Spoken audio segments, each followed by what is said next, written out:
welcome Kay to our Wholesome Conference and to Keith Church this morning. And I'm looking forward to hearing what Kay has to share with us this morning. Welcome. Thank you. Good morning. So, part of what I do as a coach and a consultant is make people feel uncomfortable. So we're going to start that from the very beginning. I see that you all have been really good United Methodist. You went to the back first, and some of you migrated to the front. So one of the things we're going to learn today about how to have guest readiness is that we are going to take the least desirable parking spaces from here on out. We're going to park the farthest that we're able to walk in, right? All of you did that. And then secondly, we're going to park far and we're going to sit near, which means we take the front pews. So let's start today. My name is Kay Kotan, and I hail from Missouri, but I'm currently serving in the Susquehanna Conference of the United Methodist Church. And the Susquehanna Conference is in the middle of Pennsylvania. I didn't know that until they called me. And so there is the East PA and the West PA Conference, and that swath up through the middle where the Susquehanna River is the Susquehanna Conference. I am a lay person. You need to know that to begin with. So pastors, I can push your way to any places I know you can't. So just so you know that. And the other thing to know about me is I'm a fourth generation United Methodist. And so I come from deep roots of United Methodism. I've been in the secular world for quite some time, but I've been doing coaching and consulting for the last about 22 years.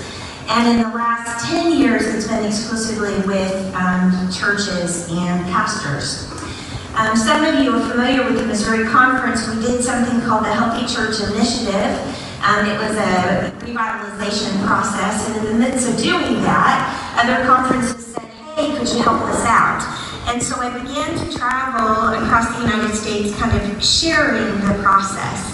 And it was in sharing the process that this resource was one that we knew that we needed to develop. So, and the other important things to know is my husband is Bob. We just celebrated our 26th wedding anniversary. And we have a son named Cameron who just turned 23, who when I moved to the Susquehanna Conference a year and a half ago decided to stay in Missouri. It was all about a girl, so I need to say more than that. And as I said, I'm a credentialed coach and consultant and currently serving as the director of equipping vital congregations, but that means that I just do congregational development work for the Susquehanna Conference. So it's transformational of the 859 congregations we have and planting new churches. So that's my day job. This is my side job as I come and share with other conferences. So today we're going to talk about evangelism. Did y'all know that? I'm just curious. Do we need to lock the doors? Because sometimes when we say that word, it kind of gives us a little heartburn, does it not? Did you have some heart palpitations even saying that word? Right? We don't say it anymore. We call it what? Outreach. Because evangelism is too scary of a word. But let me tell you, the churches I work with now, I tell them I don't like the word outreach. Can I just say that to you? Can we just get that off our minds to begin with? Here's why I don't like the word outreach. What does it mean? If you have an outreach committee, if you went to ask them, what is your purpose? What are you supposed to be doing? They're confused. Are they missions? Are they service? Or are they the word? Evangelism. And most of the time they're confused. And let me tell you, when we don't specifically talk about building new relationships with new people, do you know what it means? We're going to do good things for people. That's a good thing. That's the easier thing. The evangelism is the harder part. So we normally do the service piece really well, but we struggle with the evangelism. We struggle with intentionally building relationships. So I like to really let's just name it. Can we get comfortable again with evangelism? I mean, that's at the core of what we do, right? So when we talk about evangelism versus missional, here's what I ask the churches I work with is, first of all, tell me what your mission is. Tell me your purpose. Tell me why your church exists. I did a visioning workshop last weekend, and there were about 25 leaders in the room, and I just said, so tell me what our purpose is. Why has this church been here for 60 years? And guess what? The room was silent. The room was silent.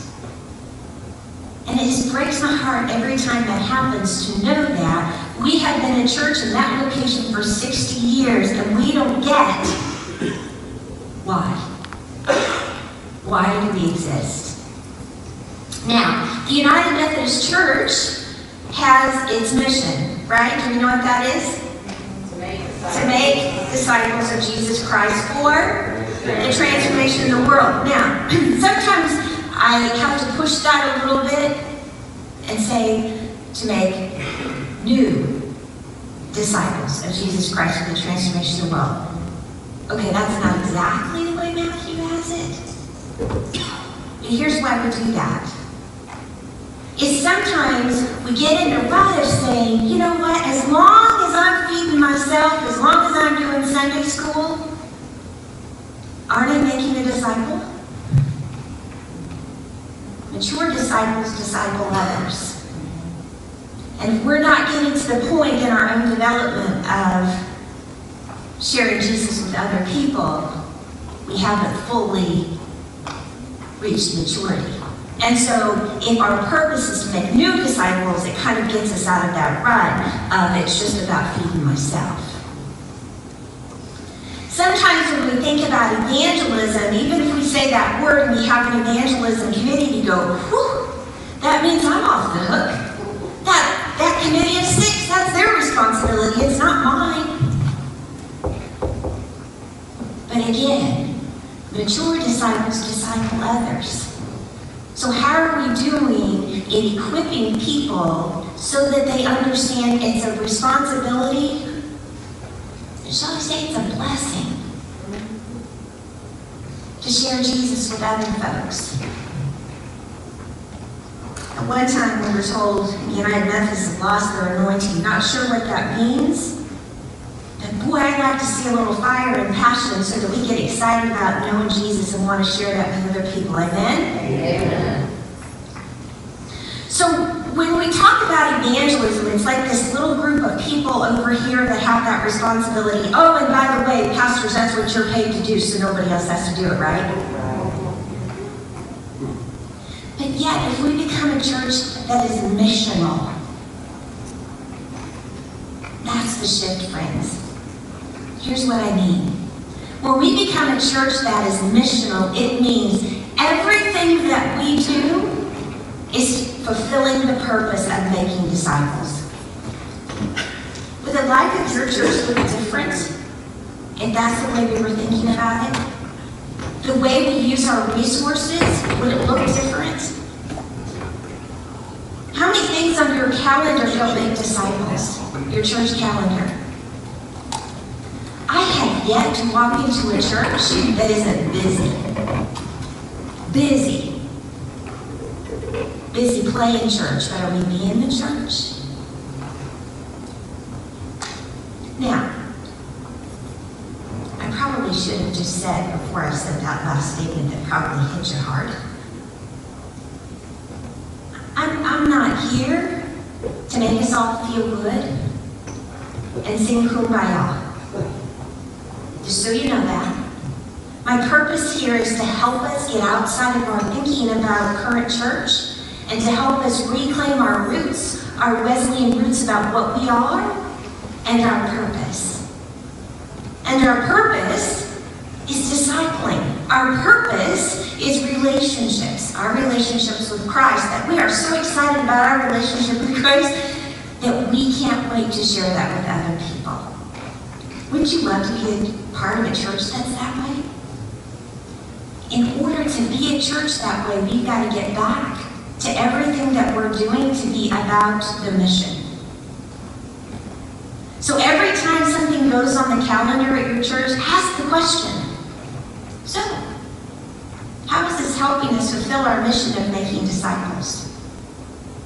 Can you imagine the conversations that may start when we ask that question about everything that goes on the calendar? I believe that every church has two mission fields. Two mission fields, okay? Now, we usually take care of one mission field pretty well. It's the other mission field that sometimes that we struggle with. Now, our first mission field are those of us that are already gathered in the church community, our existing congregation.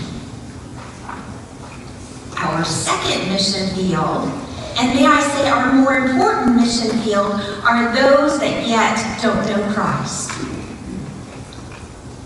I had a conversation just this last Thursday night with the church, and they are declining. They've had a steady 5-year decline. They're less than half of what they were before. And as I sat in there and they said, here's what we need to do.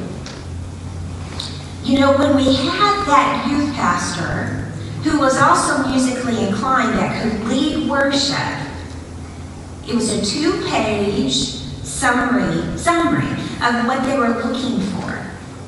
And they went on and on about, if only we can find this person, if only we can find this person.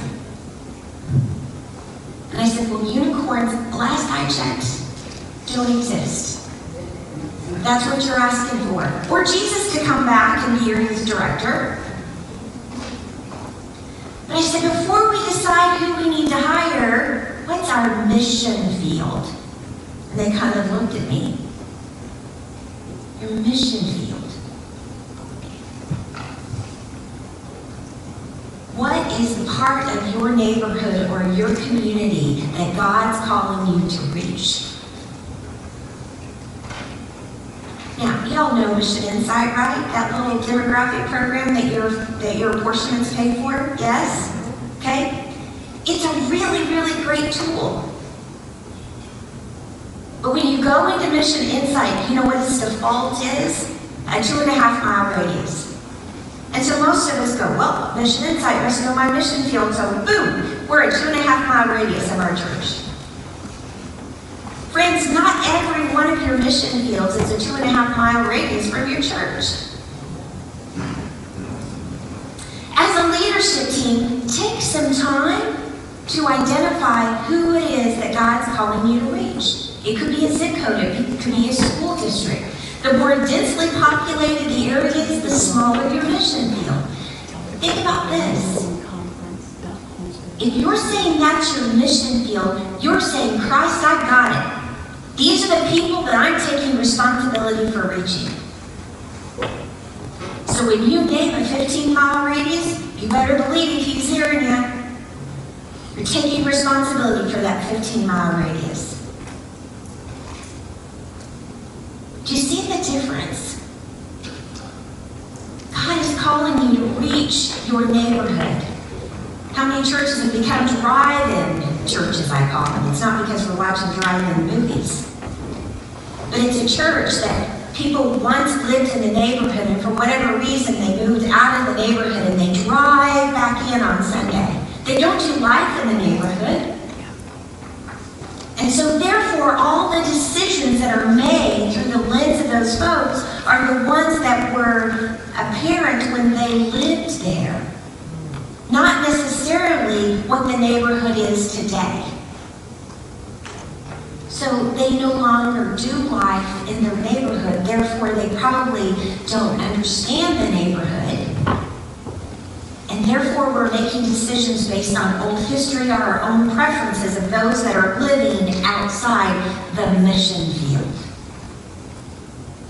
So before we do anything else, we have to discern what is the area that God is calling us to reach in our mission field. And I call it a mission field because we then become missionaries to reach the people in our mission field. Amen? So spend some time to get to know what is your mission field. Go out and do some community surveys and see what are the needs of our community. How can we be helpful? What do you know about our church? Test the information that you're finding in your Mission Insight Report. And then do something about it. You cannot be all things to all people. I don't care if you're church of thousands. What's your targeted demographic? Who's God calling you to reach? And then you build your ministries around that. That might be a little different than the way we build our ministries now. Maybe we built our ministries around, well, we've been doing that for 25 years. We've always done it that way. Not your churches though, right? So we begin to have a different conversation when we know who God's calling us to reach, the targeted demographic, and we say, you know what, those of us that already know Jesus, our second priority. Those that don't yet know Jesus, our first priority. And we're going to do ministry as though we believe that, understand that, and that we want nothing more than the souls in our mission field who we've taken responsibility to reach know Jesus. Amen? So, every book that I've written, I never set out to be an author. That was not on my bucket list, nor does it continue. It continues not to be on my bucket list. But as I have traveled the country and worked with folks, there seems to be missing resources. And so Get Their Name was a result of doing a consultation one weekend. And an older gentleman came up on, there were a couple of us, and he came up to us at the break and said, poking his finger. It was Bob Farr at the time, it's Bishop Farr now. He was poking his finger in his chest and he said, look, I got a problem. What's your problem? And he said, so you told us that the way we do evangelism is no longer working. Well, yeah, you've been in decline for 25 years in this church. That would be a good indicator.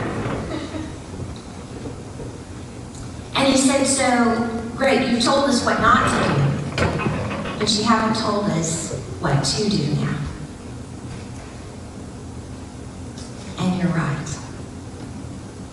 And that's why this resource was created. It's from that man poking his finger, and now the bishop, he wasn't a bishop at that time, he was a bishop, and said, you need to help us.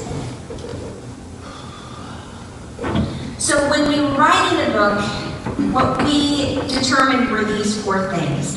Inwardly focused churches act as though evangelism is reconnecting with those who are disconnected. So in other words, it might sound something like this.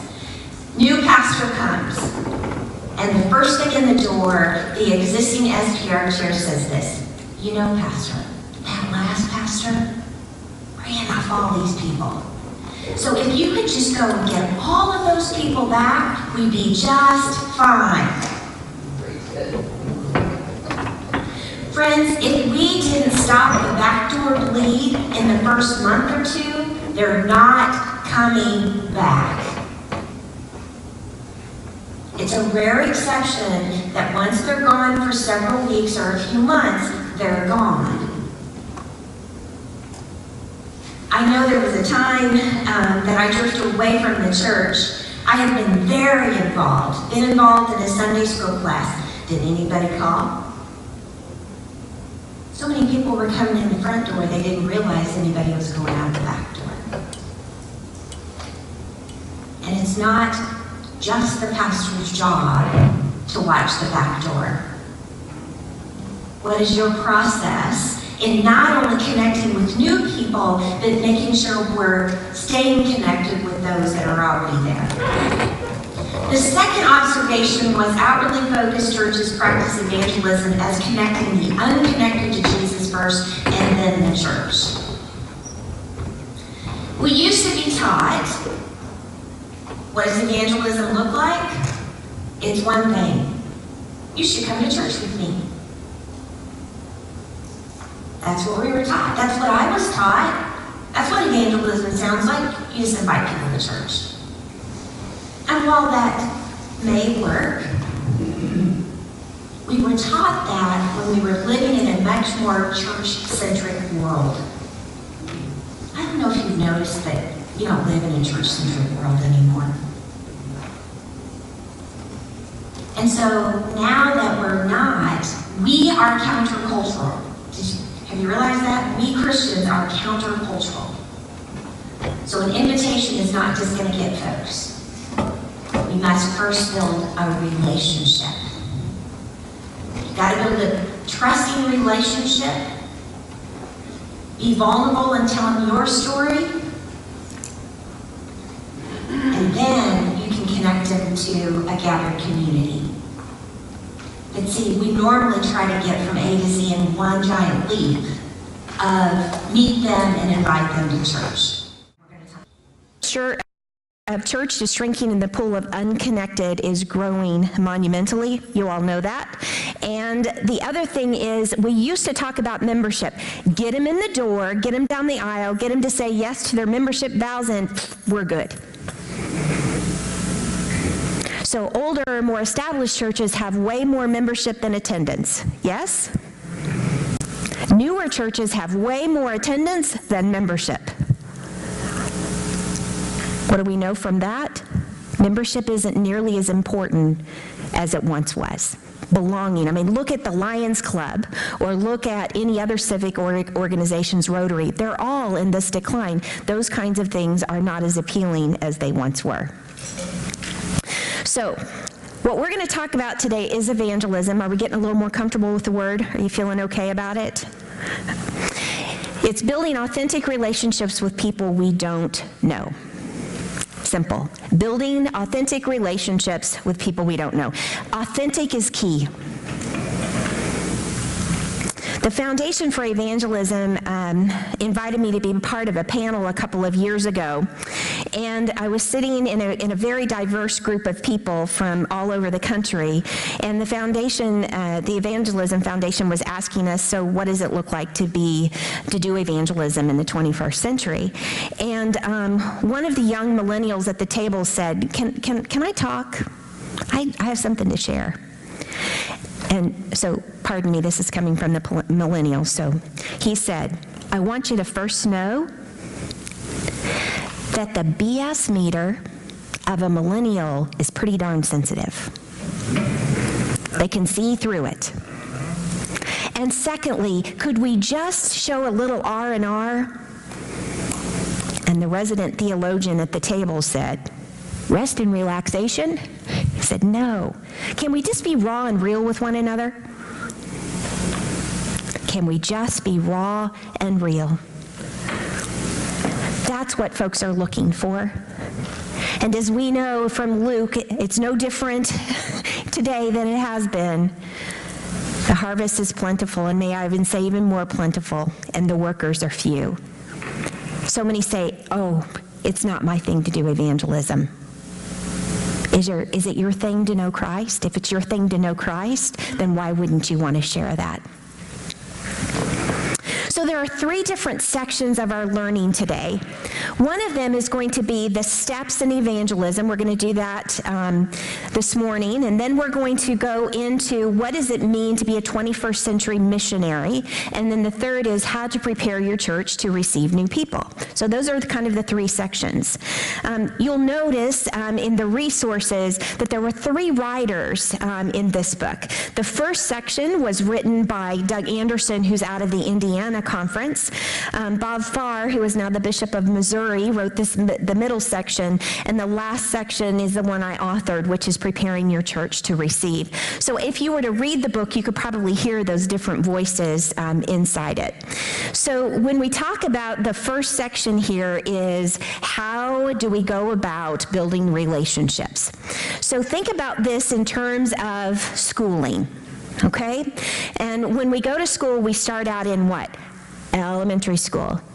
Then we go to middle school, and then we go to high school, and then we go to graduate school or college, right? Okay, so those are kind of the 4 steps we're going to be talking about. That does not mean that you have to start them in elementary, and if you miss children being elementary school, that you've missed the opportunity. All of us can go back to school and learn. Yes? That's what we're going to do today. So the 4 steps are faith sharing in service, and then faith sharing in groups, and then faith sharing in worship, and then faith sharing with the unconnected, getting out in your mission field. So do you see, we don't start in the mission field. We have to grow into that because we're uncomfortable with that piece, are we not? Most of us are. All right, so let's think about faith sharing in service. Now, I talk about 2 different pieces. Matthew 25, what's that piece? Doing good stuff for people, right? Good things, right? Jesus said, do those things, Matthew 25. And then we've got this other part that talks about Matthew 28. And that is our mission to go. It doesn't say stay, by the way. Go and make new disciples of Jesus Christ for the transformation of the world. My word new is added. Okay? For whatever reason, we feel that we have to separate those 2. We got to do Matthew 25 or do Matthew 28. May I offer the opportunity for us to do both? Here's what I mean. How can we chase the opportunities that we are providing to also build relationship? Okay, now, I'm going to tell a story about this is on the internet, so I better not say it was my old church, but you already know. Have you ever done a food drive? Good thing, right? There are hungry people in the world. It's a good thing. So we bring in boxes, and sometimes we even have challenges from the Sunday school classes, right? Who brings in the most count or the most pounds or whatever, right? And so it's a good thing. And then sometimes we even have the children make their arms full of all of the donations, and they bring it down the aisle, and we pile it up on the altar. And then we pat ourselves in the back and go, good job, look at all we did. And then what happens? Some great person afterwards boxes all that up, puts it in the back of their truck or van or in their trunk, right? And what do? Drive it across town and drop it off, right? Good thing, right? So the person that receives that donation, what do they know? For all they know, it was Uncle Sam who provided the green beans. Now, I'm not suggesting that every time we do something that it has to be relational. But what if we did at least some of it relational? I mean, how many backpacks do we fill with weekend food? How many backpacks do we fill with school supplies and send them? How many socks do we donate? How many coats? How many blankets? How many mittens? How many checks do we write? Please hear, those are all good things. But I think Matthew 25 and Matthew 28 can come together more than we give it the opportunity to do so. So you all were wondering why I have green beans. I need a volunteer. Come on up. He's like, oh, I guess it'll be me. What's your name? Adam, come on up. Watch the cords. Nice to meet you, Adam. Thanks for volunteering. Ooh, your hands are warm. So, in the previous story, the green beans went on the altar, they were driven across town, and they were put on the shelf. What if instead Adam were in need of the green beans? And instead, the story went something like this. Hi, Adam, it's good to meet you. You know, Adam, I was shopping this week, and, you know, I have been so abundantly blessed that I was able to put a few extra cans in my cart this week. And I know you could probably use a little help, so I just wanted you to have this. And, you know, I just want you to know that I know a God that's abundantly blessed me. And I don't know if you're into that or not, but please know that the same God who loves me loves you. And if there's anything that I could ever do to help you or the church could ever do to help you, please don't hesitate to call me. Here's my name and number. It's great to meet you. Nice to meet you too. Thank you. You can have the green beans. Only till the end because I need it for tomorrow. Thanks, Adam. But do you see the difference? You go with it. It's not a hands-off. It's active evangelism, not passive. We think that somehow, because someone got a can of green beans off the pantry, that they'll know Jesus Christ from that. We think that somebody uses our building or comes into our building on Tuesday for a pantry, that they're suddenly going to get up on Sunday morning and say, I think I should go back to that building today. How's that working for you, friends? We're called to build relationships. We're in the relationship business. We are a relationship organization. And because we have become so passive, first of all, our evangelism muscles aren't so in shape. So what if you begin one of these good deeds that you actually follow it to the recipient, and you look Adam or Mary or Sue in the eye and have a conversation? You know, we were working with one church who did this awesome food pantry. And we were trying to help them, what's the relational aspect of this? And said, well, could we even offer prayer as they go through? Kid you not, this was the response. We couldn't do that. It would slow down the line. What's the why? What's the why? We have forgotten our why. Our why is to share Jesus. And if we're not taking the responsibility, then we have forgotten why we're the church. We consider it a bother rather than a privilege to share Jesus. Friends, that's where we have to turn it around. It's not about giving your church the glory of what's happened, or it's not about you getting the glory because you bought the green beans. It's about connecting a living God to the recipient. And as long as we're hands off, how will they ever know to be outside the building, off grounds?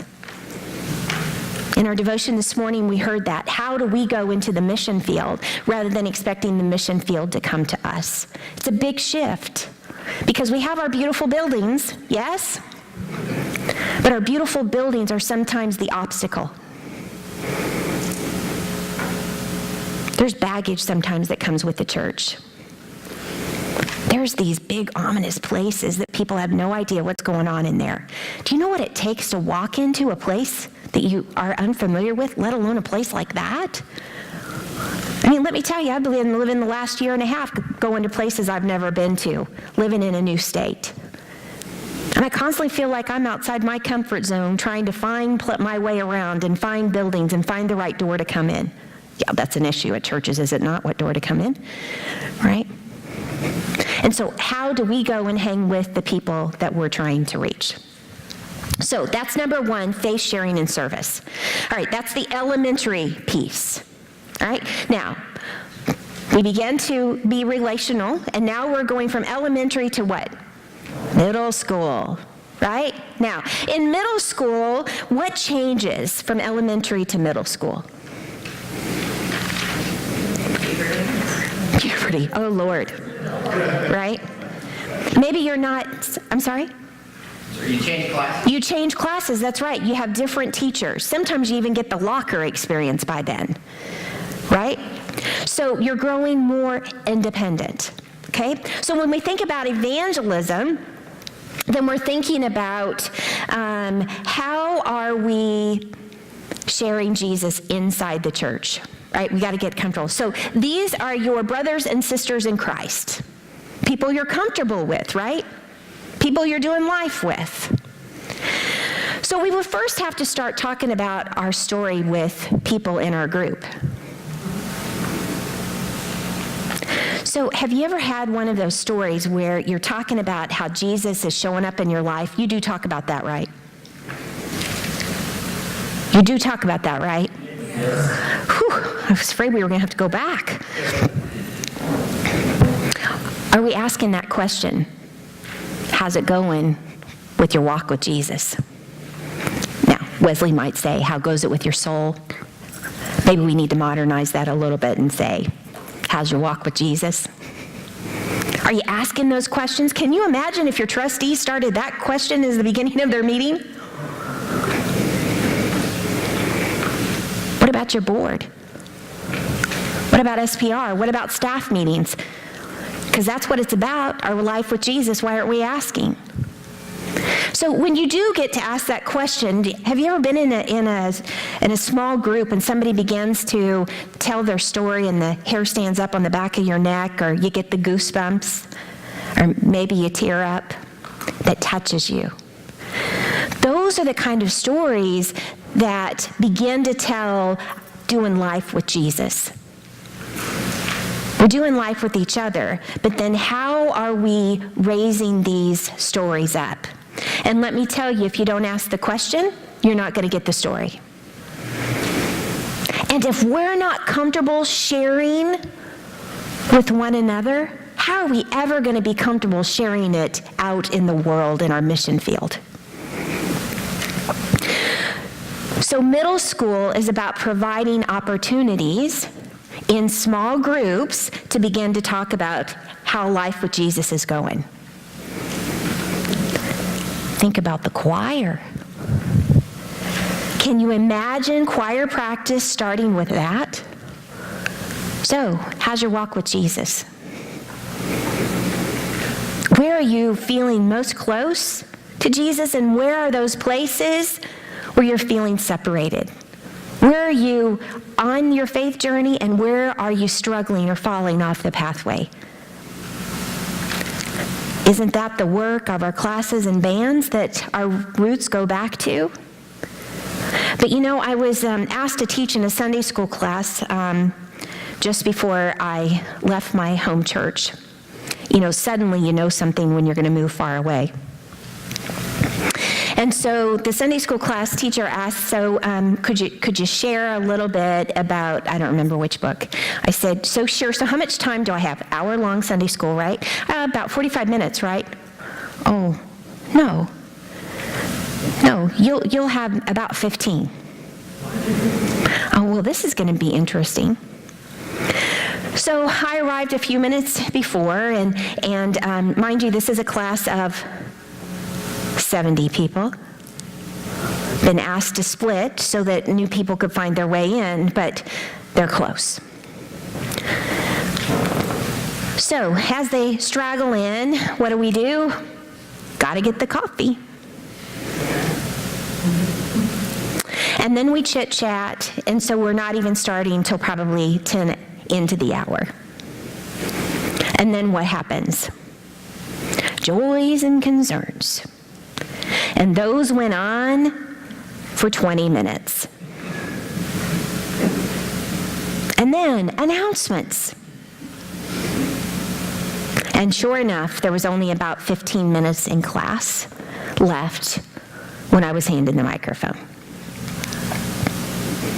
But friends, that was the intention of where discipling was supposed to happen. But do you hear what's happening? It's fellowship. Fellowship is a good thing. Don't hear me, it's not. But we're doing that in placement of discipling.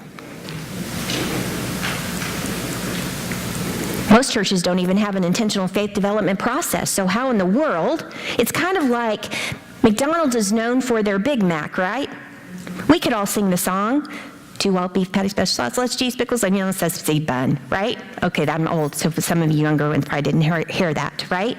They know exactly how to make a Big Mac. We know exactly how they make a Big Mac. But we are the church in a disciple-making business, and we don't know how to make disciples.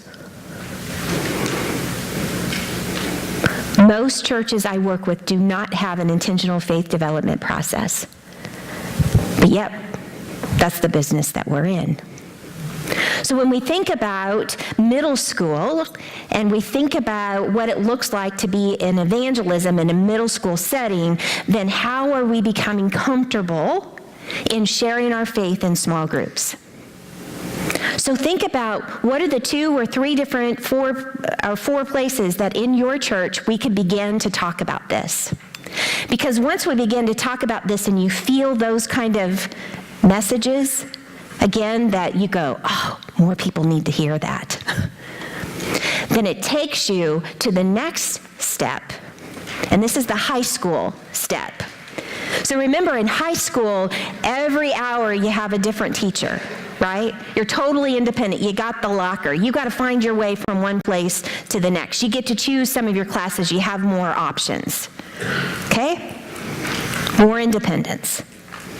So in the church and evangelism, when you're at the high school level, then remember those small group experiences where you've shared your faith and people go, wow, other people need to hear that. Those are the stories we bring in and share in worship. Now, here's some things you might want to think about when you share in worship. Sometimes handing someone the microphone is not the best idea. Could you give me 3 minutes? And they go 10 or 13. Some people are nervous in doing that. But you know what? If you sit in a room and you tape it, now, you know, iPhones are even easier. And then you can edit it down to content and to the link. And it's just a conversation at that point. They're not standing in front of their congregation. But how are we sharing those stories that are being shared in small group in worship? See, we're moving to a bigger group, and we're doing it in a more public forum with our worship. So let me give you an example. I was in a church, and the youth group had just come back from a big youth event with about 2,500 kids. And this youth group, or this church, had sent 40 kids in their youth group to this event. And they were running at that point about 20 in their youth group.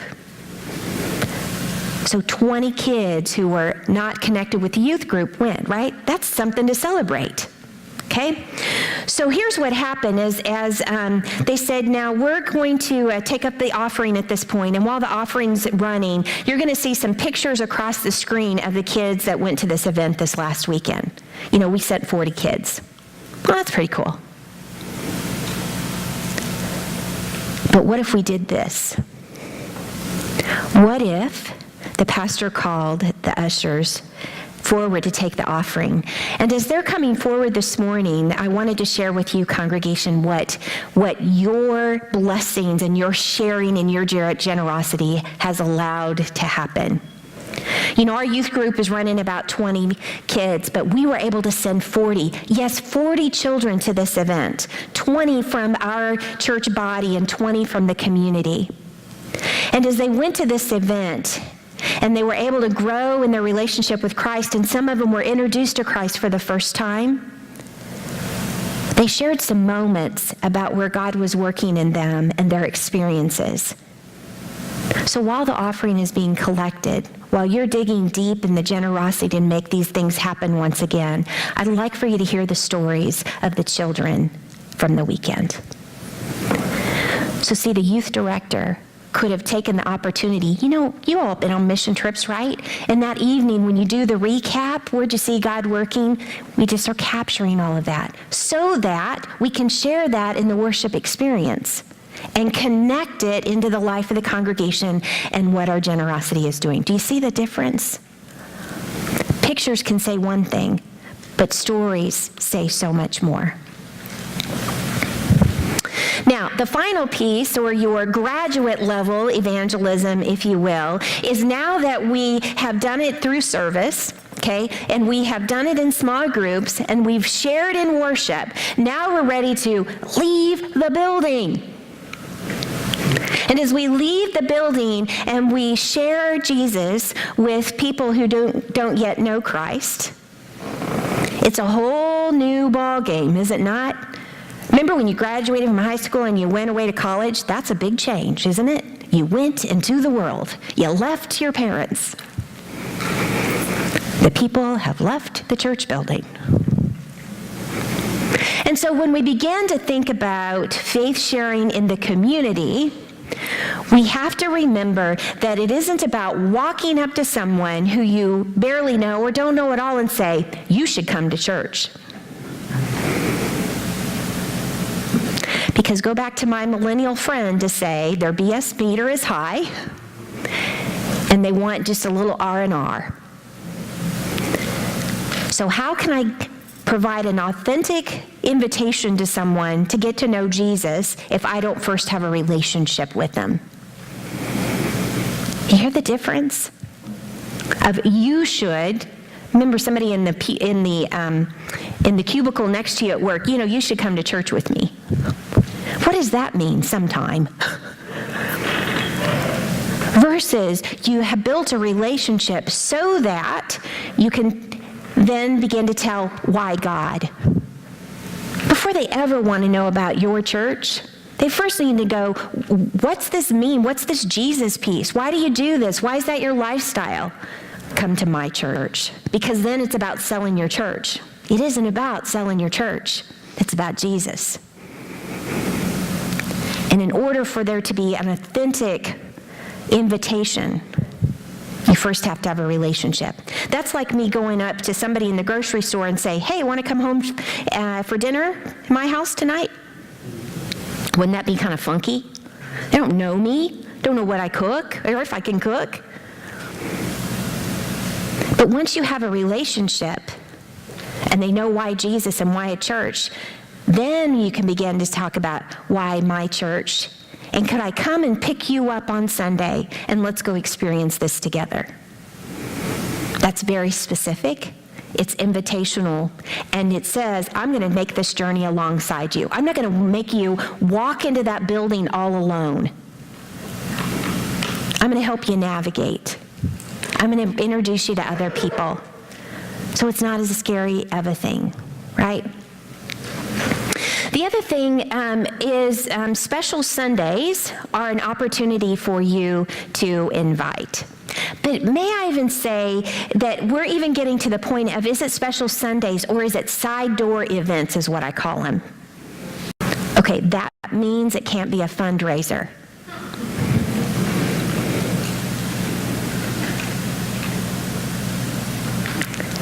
That's when we get messed up with doing outreach. It's a fundraiser in disguise many times.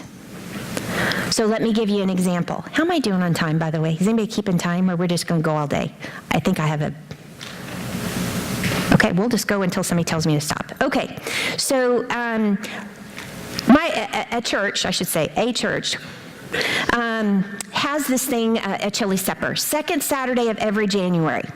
None of you have these kind of events, I know. This is just one church. And every second Saturday, it's a chili supper, corn chowder, all these great things. Okay? What's the purpose? Outreach. Well, what does that mean? Well, we're going to do some mission projects. Well, what does that mean? Well, we'll decide later. That's a compelling reason to come. So who's invited? Well, it's the neighborhood. It's outreach. So how would they know? Well, there's a sign in the churchyard. Okay. So if a guest were to find their way into this event around the corner down below inside the side door, and they walk in the door for the first time, what would be what they find? First thing. The cashier. Welcome.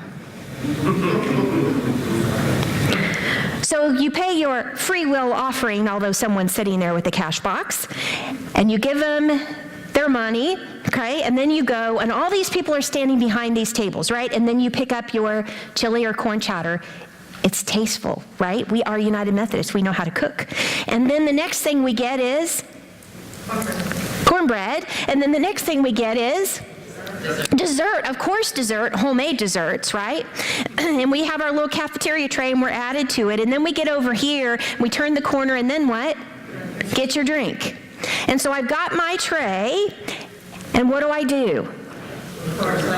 I go and find a place to sit, most likely by myself.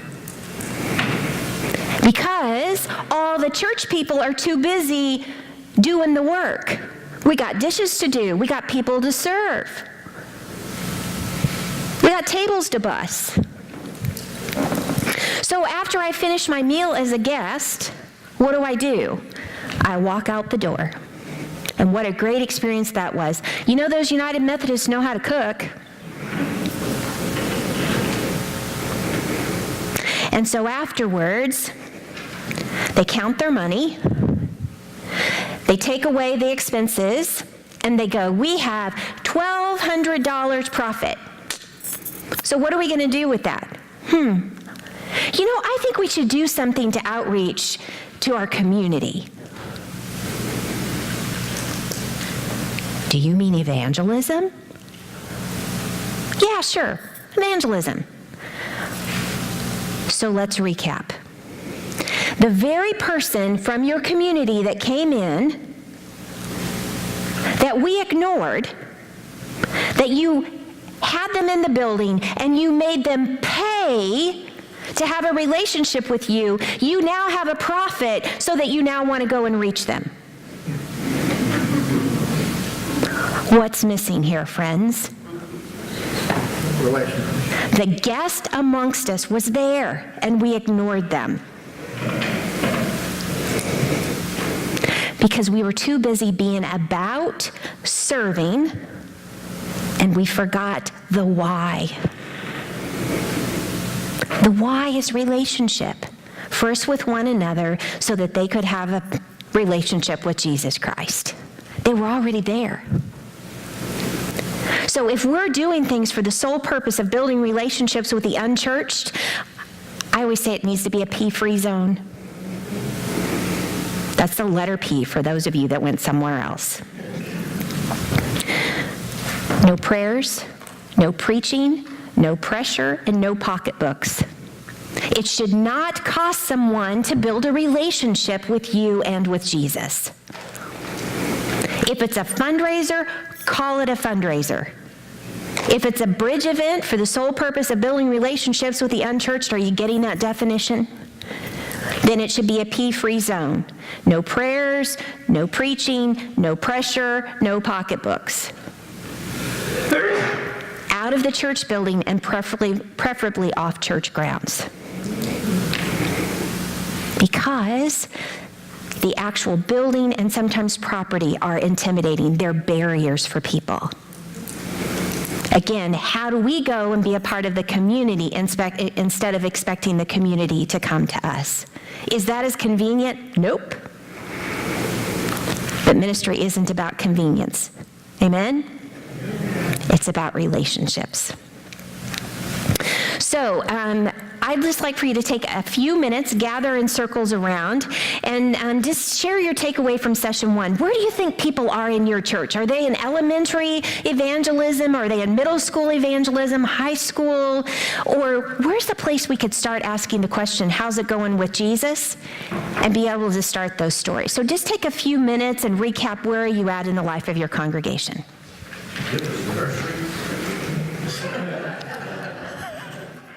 Talking about what if we offered relationship.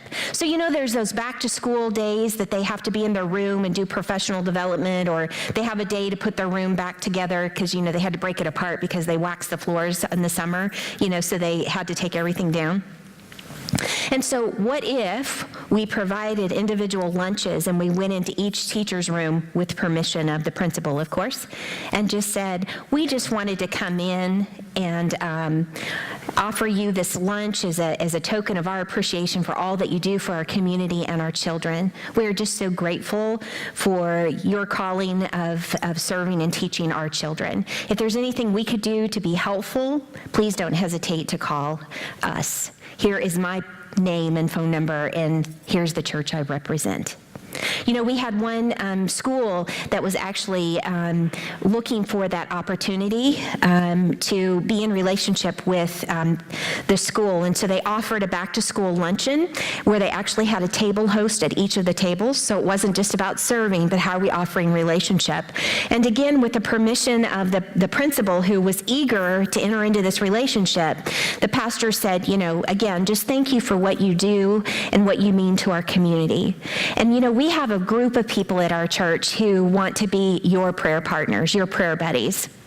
And if you're interested in having someone pray for you during this upcoming school year, please give us your contact information, and we'd like to do that. What do you think the percentage of teachers that said yes was? 80%. 80%. And we always think that there's this separation, friends, and I think it's our own perceptions, not to say that some school districts are that way, but I also find that it changes from principal to principal.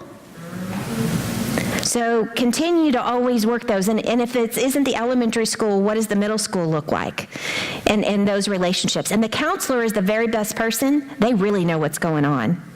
Sometimes more, or the secretary in the office usually knows what's really going on. But you see, when that church entered into those prayer partners, and it was a large district, and 80% of them said, yes, we'd love a prayer partner, the pastor received a letter at Christmas, and the letter went something like this from this teacher. The teacher said, I was just doing some reflecting on our Christmas break here, and I was wondering why things were going so well. And she said, do I have different students? Like, are they all angels this year? Well, no, that wasn't the case.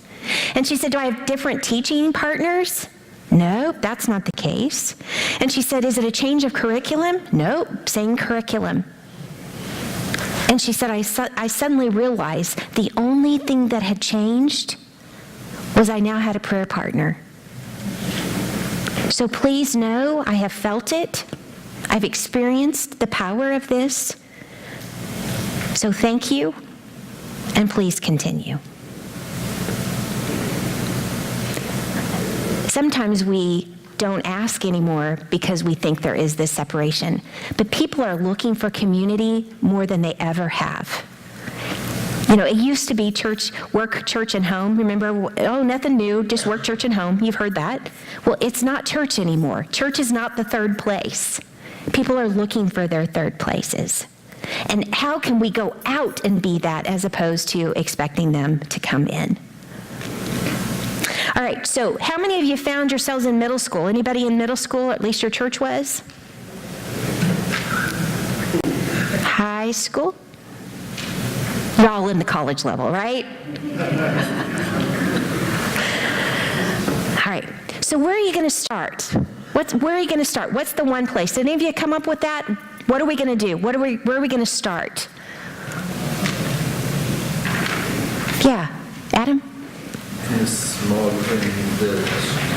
groups? Sharing my faith with the small groups that I'm involved in my church, and maybe taking it to a committee. Okay. Get started there and see if there's any ideas. Take advantage of some of the you call this side door events that within the church. There's several opportunities throughout the week within our church building, and then you said school right outside of our church, right across the street is Athens High School. Wow. And I'm thinking about maybe building a relationship with the assistant principal or the vice principal, the assistant principal or the principal, and let them know where we stand as a church, and Awesome. relationships Awesome. with maybe the staff there, and see if we could work in a time during an open period like lunch or an auditorium visit, and share some time with what God's doing in our lives. Mm-hmm. So did you hear that? Adam, I don't know what all you heard, but Adam doesn't have a next step. He has 5 next steps. Going to start in a small group. Going to start with a committee.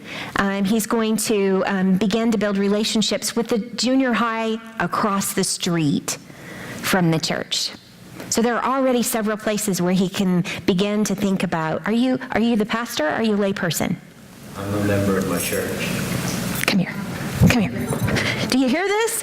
These people exist. Amen. Amen. You know, my latest book is called Impact, Empowering the Call of Lay Ministry, right? When I did our keynote at our lay meeting at annual conference this year, I said to them, you can no longer say, I am just a lay person. We are not going to say that anymore, right? So we are lay people. We are empowered and called to ministry just like clergy are. Amen? And you just demonstrated that. Thank you. Thank you. All right, what are some of your next first steps? What are we going to do?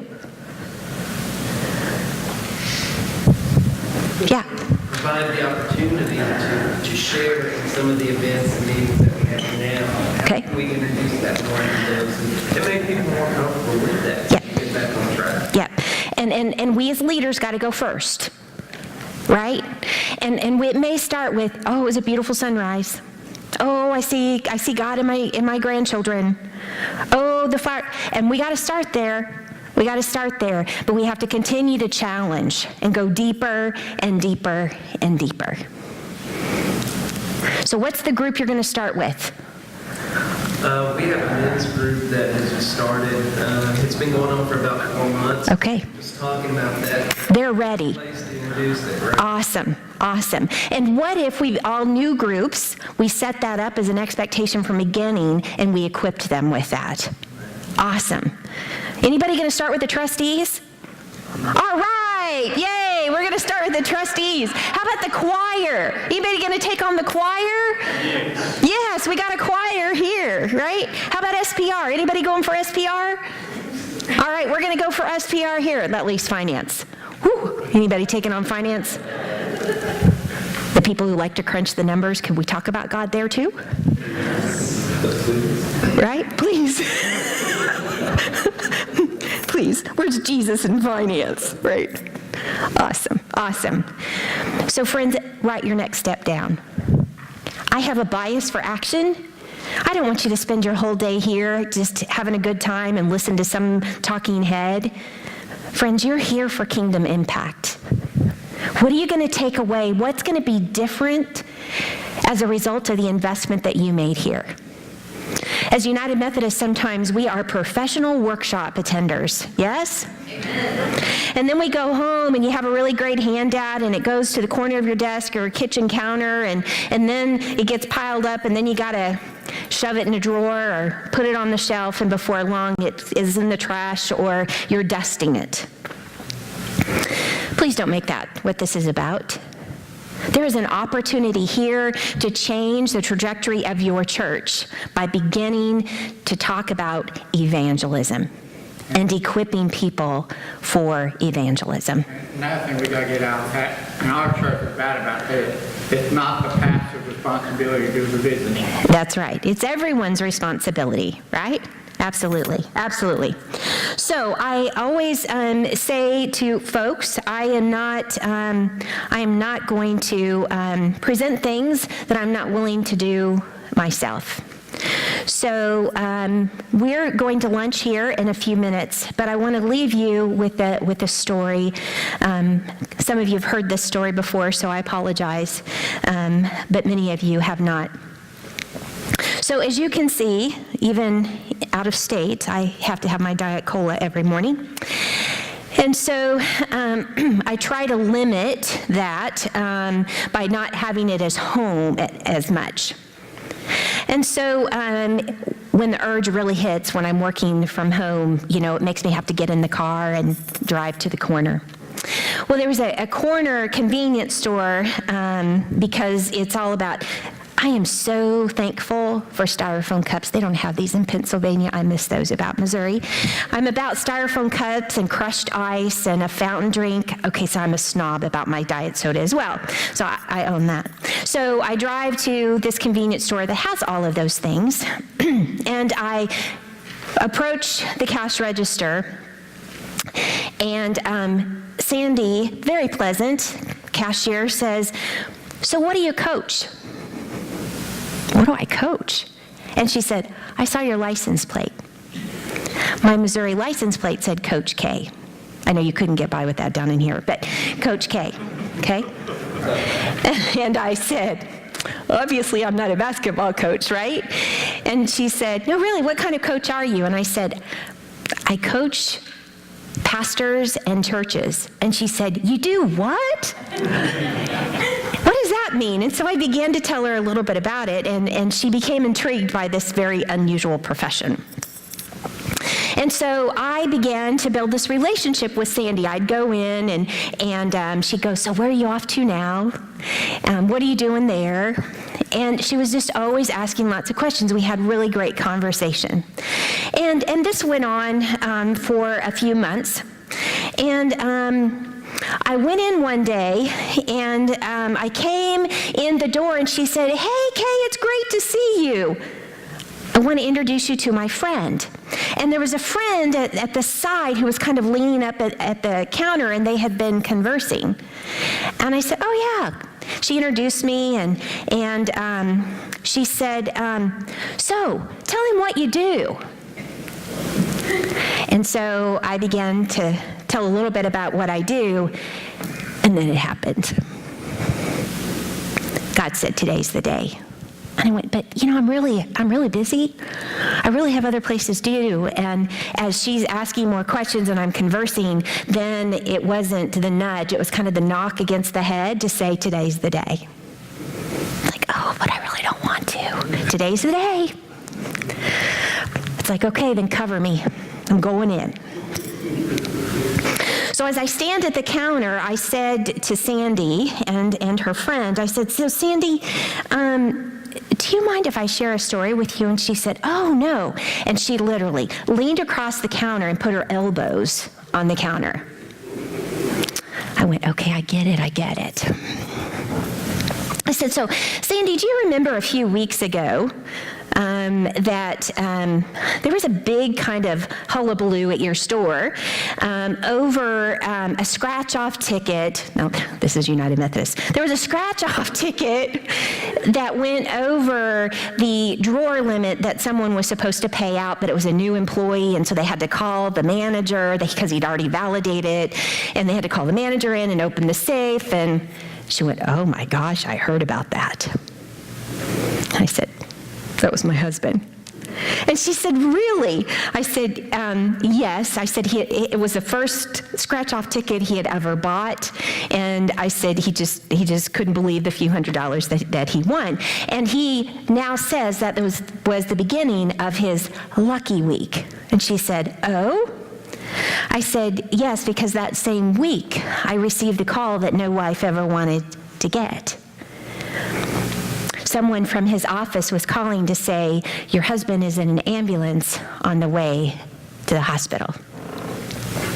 He had collapsed at work and was unconscious. And not once, but twice, they had to use the paddles on him to bring him back. And he woke up just in time as they put him in the ambulance because they were diverting him to the closest hospital because of his condition. And he woke up in time to say, take me to St. Luke's. Because we knew that was the best heart hospital in the Kansas City area. And he lost consciousness again. And when he got to the ER and they began to monitor him, they realized that he had just made it through the Widowmaker. Now, Sandy, during that day, God showed up in miraculous ways. You see, the ambulance was only 2 blocks away. He woke up in time to tell him where he wanted to be, where his doctors were. The best thoracic surgeon happened to be in the heart cath lab that day. Many times he goes into work early, and he would have been there by himself, but that day, it happened when his employees were standing around him. You see, Sandy, it's those kind of ways that God shows up in my life that are undeniably outside of any human possibility. So that's why I do what I do, is so that more people can know the Jesus Christ that I know. I was so scared sitting alongside my 16-year-old son in the ER room. wondering if he was not going to have a father. But God showed up in profound ways to know that I was not alone that day. That's the God I serve, and that's why I do what I do. So you can imagine, after that story, the soda was not bought, and I just had to go. There was nothing more to be said. And so the next week, when I went in and Sandy was there, she said, "Kay, I've been waiting to see you." And I thought, oh, I'm not sure where this is going to go. And she said, I'm a United Methodist. I didn't know that before. But I have been unchurched for several years. And most of the time I work on Sundays. But I'm really feeling like maybe it's time to get back into church. Do you happen to know if there are Saturday night services somewhere around here? Of course. And we hook Sandy up. You see, when I walked in that day, I was busy. I had places to be. And my gosh, I was in a public place of all places. I was in the middle of a convenience store. It would have been really easy to say, oh, this isn't the time or the place.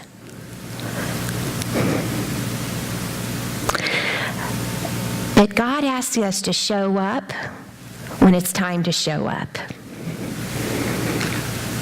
And I just wonder, had I not been obedient in the time that God put me up to bat, if Sandy would have ever been connected. It wasn't because of what I did. It was only because I had recognized God showing up in my life, and I was willing to share that at a time that God said it was the time. I'd been there several times, and God didn't put me in the batter's box until that day. I could have struck out, but I was still been obedient. So I'm leaving you with this before we go to lunch. Do you know your faith story? How are you building relationships with the unchurched? You see, sometimes we get ourselves in these pockets of people who are all churched. If the only people that you know are churched people, get over it and get outside your comfort zone. That's the worst thing that we do as churched people, is we only socialize with other churched people. And so we begin to see the world through only a churched lens. So how are you getting yourself outside to be able to tell the stories? Are you ready to tell your story or stories? I think that's the other thing. Yours may not be as dramatic as that story. Believe me, I have lots of other God stories. That just happens to be the most dramatic. And she could identify because it had to do with her store. That's why I chose that story. And it was pretty recent, and where I was in the healing from that. How are you finding your faith story so that when God puts you in the batter's box, you're ready to take a swing? Not every time are you going to hit a home run or a double. Sometimes you may strike out. But part of our faithfulness of being Christ followers is being obedient. When God knocks you upside of the head to say, you're in. Doesn't matter if you have places to be. God's calling you at that time to be on deck. Are you ready with your faith story? Are you looking for opportunities to share it? And will you be obedient when God asks you to do that? Let us pray. Delicious lunch. All right, you didn't eat too many carbs, right? So you can be awake this afternoon. Yes, sir. 4 levels, elementary, junior. Uh-huh. Is it common to have people in each of those 4 within the church. Absolutely. So the question was, is it common to have people from the church in all of those categories at once? And absolutely, because everyone's in a different place on their faith journey, right? And so you're wanting those that have gone through the college age, that are the ones that are mentoring and modeling for those that are in preschool or elementary, right? So absolutely. Just like you have different levels of faith maturity at any one time, you would have different people in different phases of it. Absolutely. Yeah, good question. Yeah. How do you sell it to the congregation? Sell it, huh? Yeah. Well, interestingly enough, as I was telling you when I was in a workshop last weekend, and I said, so why do we exist? And there was a hush over the room. Friends, I think sometimes we have to start there.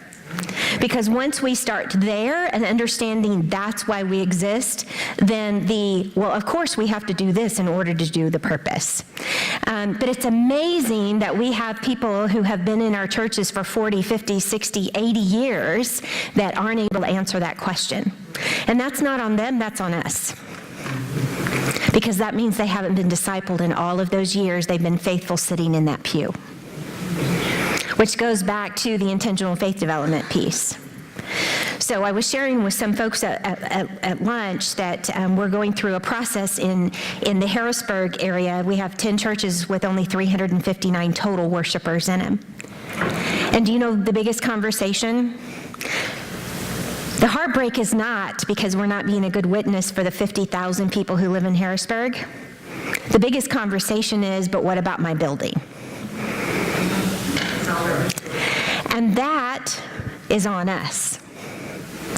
Because we have this history that we have said, you are faithful when you attend worship, you put your bottom in the pew, you put your buck in the plate, and you take care of the building. And they have been faithful in that. Because we've made it about that. So the how do we get people to buy in or how do we sell it? It truly is, we have to go back to our purpose.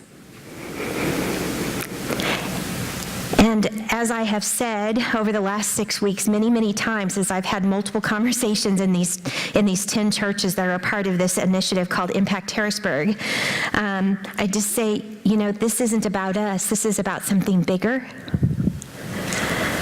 How are we going to have a witness in Harrisburg? Our hearts should be breaking for the 70% of people that are unchurched. Our hearts should not be breaking for our Tiffany stained glass windows. And so it's those hard conversations that we have to have over and over and over again and help disciple people so that it isn't about the building. And again, as I've said many a times, I don't think Jesus built any buildings. Sometimes we think the church is the building, and you all know this, you've heard it. The congregations are the church. We can go about being the church without building. Sometimes the buildings are our biggest downfall. Any other questions from this morning? Okay, no napping this afternoon, right?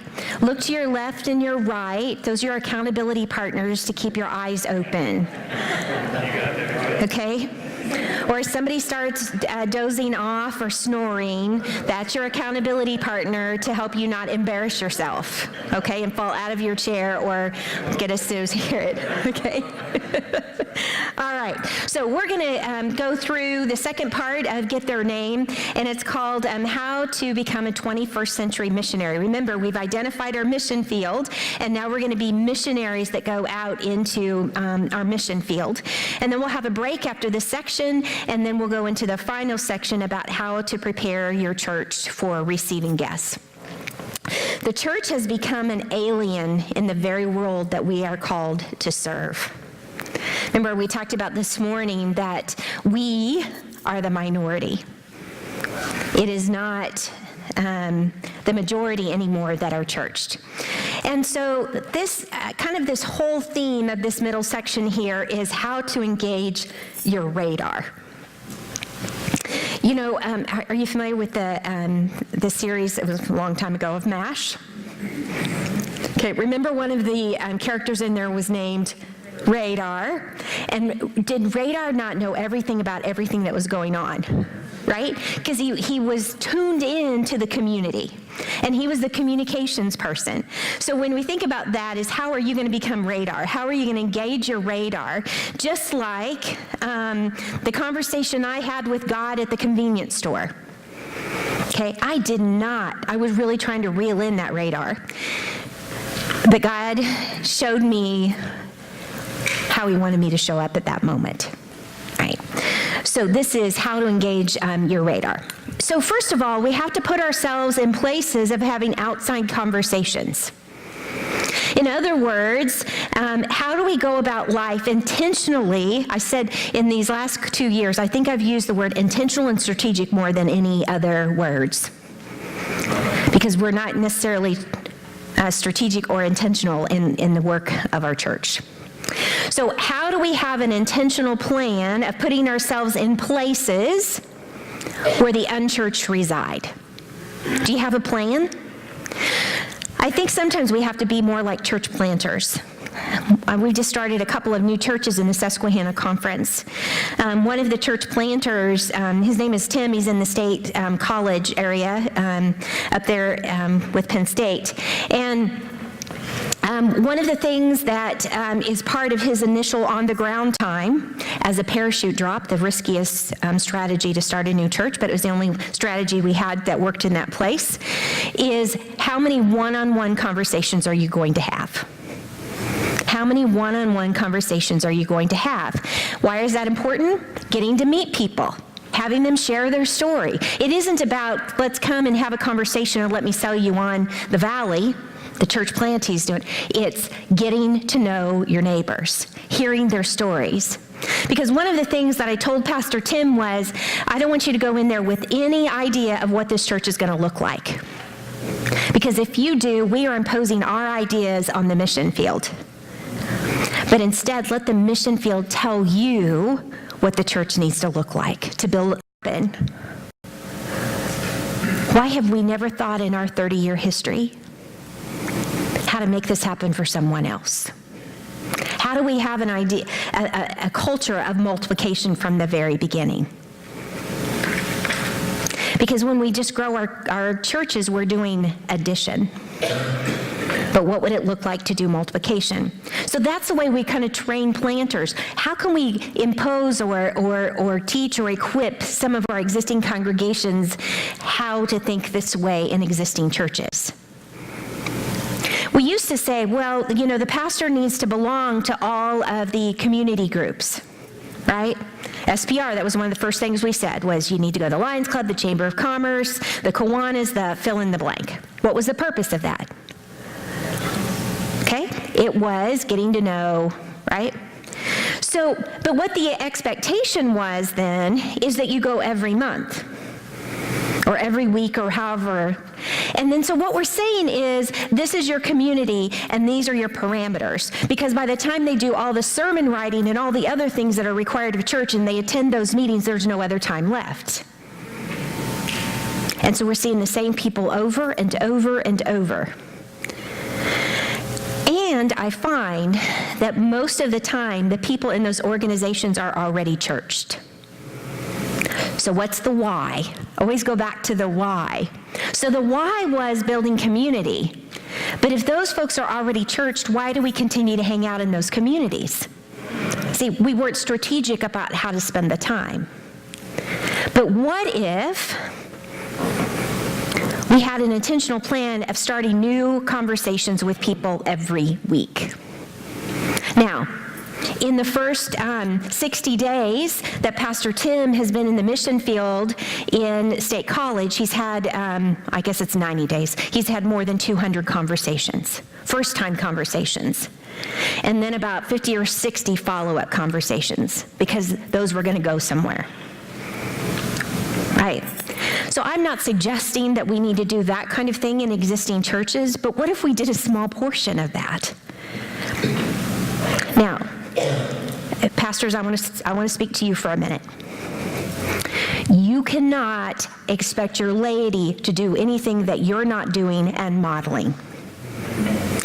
So if you're asking them to bring folks to worship and you're not doing it yourself, then we probably need to talk. Laity, here's your comment. It's not only the pastor's job to bring in new people. It is just as much of a responsibility as the lay people as it is the clergy. We all have a responsibility. But if we go about life, doing life in our church world, it's going to be difficult to have these kind of conversations. Okay? Some planters, now this is an older strategy, but some planters would put 10 pennies in their pocket as they go out that morning. And every time they had a new conversation and collected information from someone, they got to move a penny from one pocket to the other. And they didn't get home until all 10 pennies were in the other pocket. How many churched people from other churches come in? You could say, all right, well, there were 200 people there. 100 of them were from our church, and 80 of them were from other churches in the community. But it was an outreach event. Or sometimes it was 100 of you and 100 of other church folks. Because we tend to do activities that we like, church people like. Even though we say it's outreach, we're doing it because of our own likes instead of doing something to intentionally connect with those in the community. Do you hear it? So we all have limited resources. Each and every church, I don't care if you are 10 or 10,000 in worship attendance. We all have limited resources. So what are the stewardship that you are using? What is the stewardship that you're using for the most precious commodity? And it is not money. You know what it is? Time, energy. And so many times we use all of the resources of our church, mostly our time and energy, to do all of these activities that are not serving the mission. So, if we were to live our purpose of making new disciples of Jesus Christ for the transformation of the world, we would have an intentional plan. And the intentional plan would be much more outwardly focused. Remember, we have two mission fields. We serve the inside mission field much more so than we serve our priority mission field that is outside our church. So what is your plan? How many new conversations are you going to start? Over what period of time? Now, are you going to go to a person in the convenience store, my friend Sandy, and the first conversation was say, hey Sandy, nice to meet you. Yeah, I'm a coach. I do that kind of work. And by the way, you should be in church with me. No. What did I have to do? I had to first build a relationship so that she trusted me. We had invested in each other, and then there will be the right opportunity. And then the follow-up of what happens next, right? Now, part of this is some people even don't like our mission statement because it goes make disciples, like how do we make them? I can't make you do anything. But what we have to do is we have to step up when it's our time, when we have our story ready to go and God puts us in the batter's box once again. We have to do our part of it, and then the Holy Spirit will do their part of it. But if we don't do our part, will the Holy Spirit have their time to do it? Right? So we're partners in this. So we have to start a conversation, build a relationship, build trust, look for opportunities, naturally, not forced, to talk about our faith journey, and then invite them into the gathered community. And then we have to become models for other people. As you begin to do this graduate level work, then how are you bringing people along with you? One of our planters was working in this, another planter in the Missouri Conference, and she had been in the mission field a couple of months. And I always do the benchmarking meetings, whether I was a coach or now a developer. We always try to do those in public places. Isn't it nice to have somebody overhear about some really cool stuff going on in a church? Wouldn't that be nice? So I was sitting at a restaurant down in the stockyards of St. Joseph, Missouri, for those of you that have ever been there. And we were at, I believe it was called Betty's Diner, and we were sitting having lunch. And one of the standard things that we talk about as a church planter, but you don't have to be a planter to do this, by the way, is to introduce yourself to the server. And after you order, as you're handing back the menus, you might offer to say, in a bit here, we're going to have a prayer over our meal. And if there's anything that we could add to our prayer for you, please let us know. Now, this particular day, when the planter offered this, first it's a look of shock and horror. Okay, it's like, no, really, I'm good. I'm good. And it was a minute or two later that she came back with the iced tea pitcher. It wasn't my drink, it was the pastor's drink. And the pastor was getting her iced tea filled, and the waitress said, so I think I do have a little prayer request. And she went, yeah, sure. What can we add to our prayer? And she said, well, I can't believe it, but she said, earlier this week, my husband walked out on my daughter and I. And I'm really just struggling to figure out what are these next steps. And the pastor said, absolutely. And the waitress said, now, do I have to stay for it? No. You're welcome to, but no. And so in a little bit, she brought our plates, and we offered a prayer and included her in the prayer. And we could see that she was kind of hesitant. She laid down the plates and kind of wanted to stay, but didn't, and she began to walk off. And as she heard the prayer start, she stopped. Now, she didn't approach the table again, but she was in earshot. I wonder what they're going to say. I wonder what a prayer sounds like. So again, the iced tea pitcher, we got really great service that day. The iced tea pitcher came out again, and she said, I just can't believe the timing. That you would ask that question the very same week that my life is seemingly falling apart. And the pastor said, well, I'm a pastor, and if there's anything more that I could do, please let me know. I'd love to help you in this journey. Really? I'd love to help you in this journey. And so she walked away in bewilderment. And so when she brought the bill to the table, the pastor said, here's my card. Please call me if there's anything that I could do, and I'll continue to keep you and your daughter in my prayers. So I paid the bill, and we began to walk out.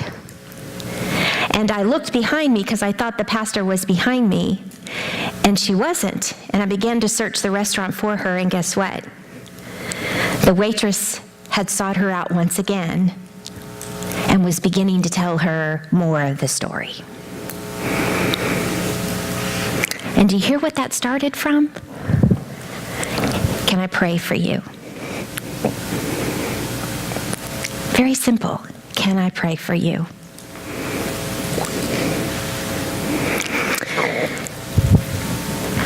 And we never think about doing it, right? But what a simple thing to do. Have you ever noticed that sometimes we're in a restaurant and we just kind of, We're so involved in our conversation that's going on, we don't even pay attention to the person waiting on us. We don't look them in the eye. We don't call them by name. It's just this expectation. I mean, that's just one example. Just one example. So what about when we go to the gas station? Oh, it's very convenient anymore, is it not? You pull up to the pump, you swipe your card, you're in and out. No human interaction. You can go to the bank now and have no human interaction. You go to an ATM. You don't even have to go to a bank anymore. Right? Or you take a picture to get a check deposited. Or you set up online payments. Or you do self-checkout at the grocery store, or Walmart, or Target, or wherever you go. So technology is a really great thing, but technology has taken away the personal interaction. Just because the technology is there does not mean that we have to abide by it in all that we do. So what if when you went to the grocery store, do some of you go to the same grocery store most all the time? It's like your grocery store, because then you know the layout, because nothing's worse than going to a grocery store, not knowing the layout and trying to find stuff, right? I've been living that this last year.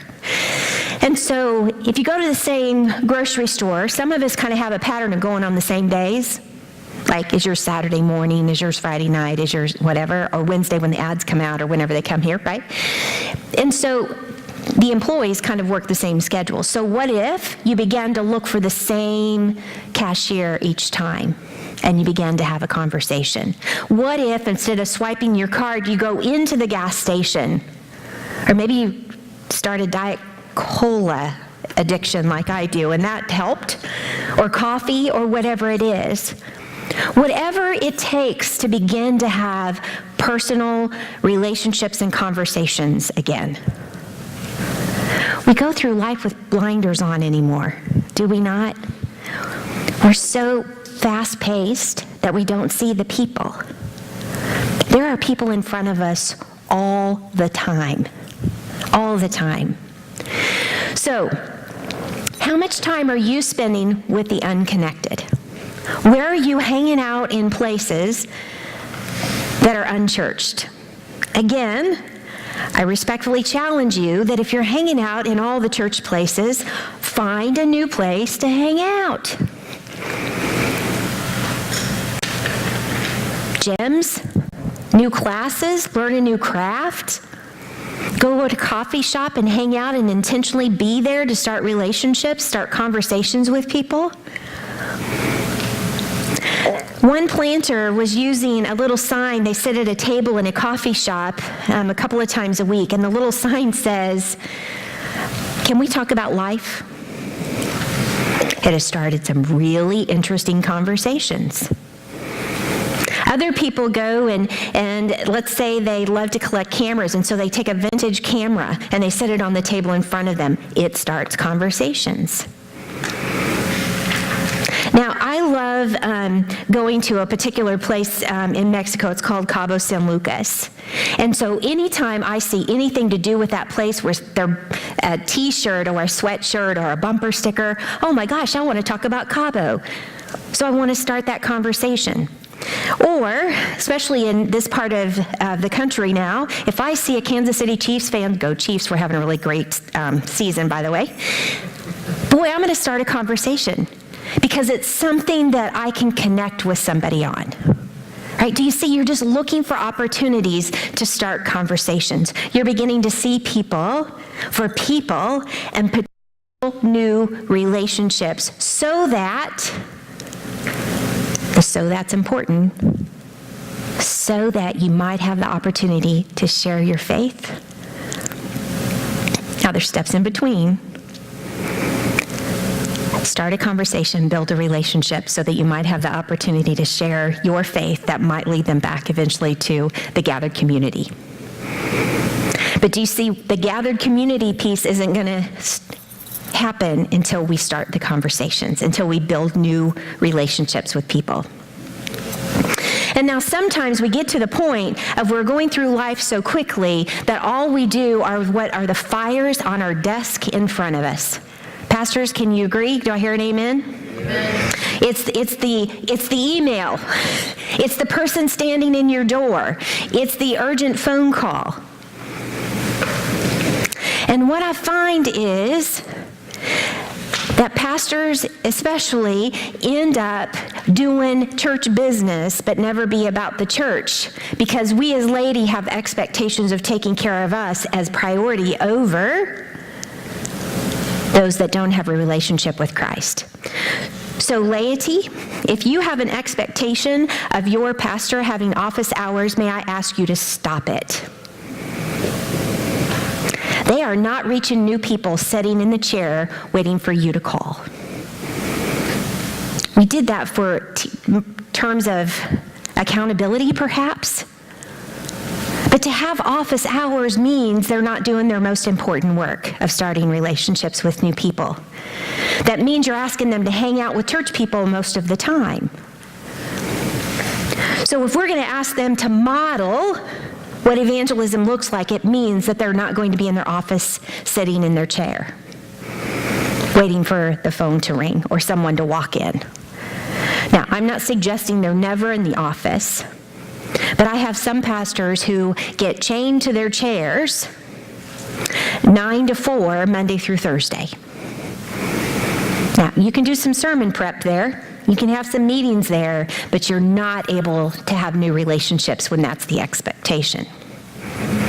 And so we get caught up in this whirlwind of doing what's important, or not what's important, but what's urgent, because it's in our face. And most of the time, pastors don't have the opportunity to do what I call the balcony work.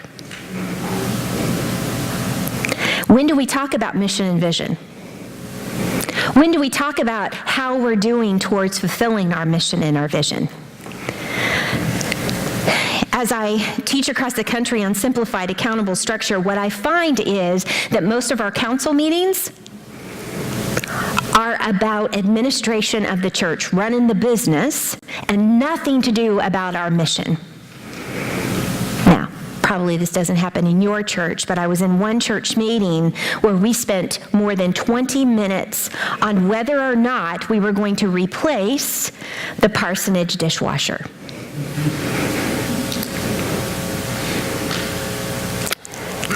Then the conversation, once they decided, yeah, perhaps we should do that. Well, what kind should we get? What color should it be? For the love of God, give somebody the permission to make that decision. We don't need 40 people sitting in a room talking about that when people don't know Jesus Christ. Because we forgot about our why. We forgot about our purpose. So what if the pastor had an opportunity at least once a month to have some balcony time? And what about your council using their time together, not for reporting on history, what's already happened, but how are we going to move forward and reach more people for Christ? How can we be about the mission of making disciples? Wouldn't that be a different meeting?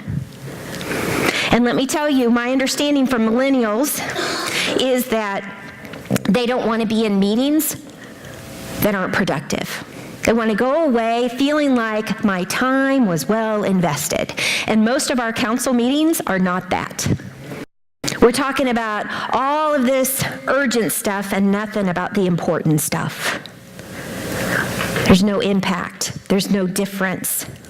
All we're doing is hunkering down in our structure so that we can maintain the building and maintain our relationships with those that are already here rather than talking about our mission. Now, again, your church may be different. But predominantly, I find that churches are struggling with it because we're not having the right conversations. Sometimes the best agenda is an agenda with a profound question for us to struggle with. So when we begin to have the right conversations and the right focus, we get to the point of talking about the important stuff and not the urgent stuff. Now, I'm going to talk a little bit about congregational care, pastoral care, okay? There is a difference. Pastoral care has an expectation that the pastor only does it. Congregational care says that the congregation is a big portion of the care. Okay? If you're going to be about the mission of making disciples, you need to think congregational care, not pastoral care. Now, pastors, I'm not letting you off the hook. You still need to be there for the big stuff. But if you have an expectation of your congregation to do home visits with all of the homebound people, you're not going to be about the important work. Those people are precious people, but the congregation can be taking that role. That doesn't mean you're not going to show up once or twice a year, whatever is appropriate, but for you to be the only person, we're getting off task. There are people that have spiritual gifts of care. How can we equip them? And it is training. It isn't about just saying, well, you go and visit them instead of the pastor. There's a training process for the congregation as well as the congregational care team. You don't go into this blind. But we have to be about equipping the saints to do the ministry rather than have an expectation of our professionalized clergy doing it all. This is a big piece.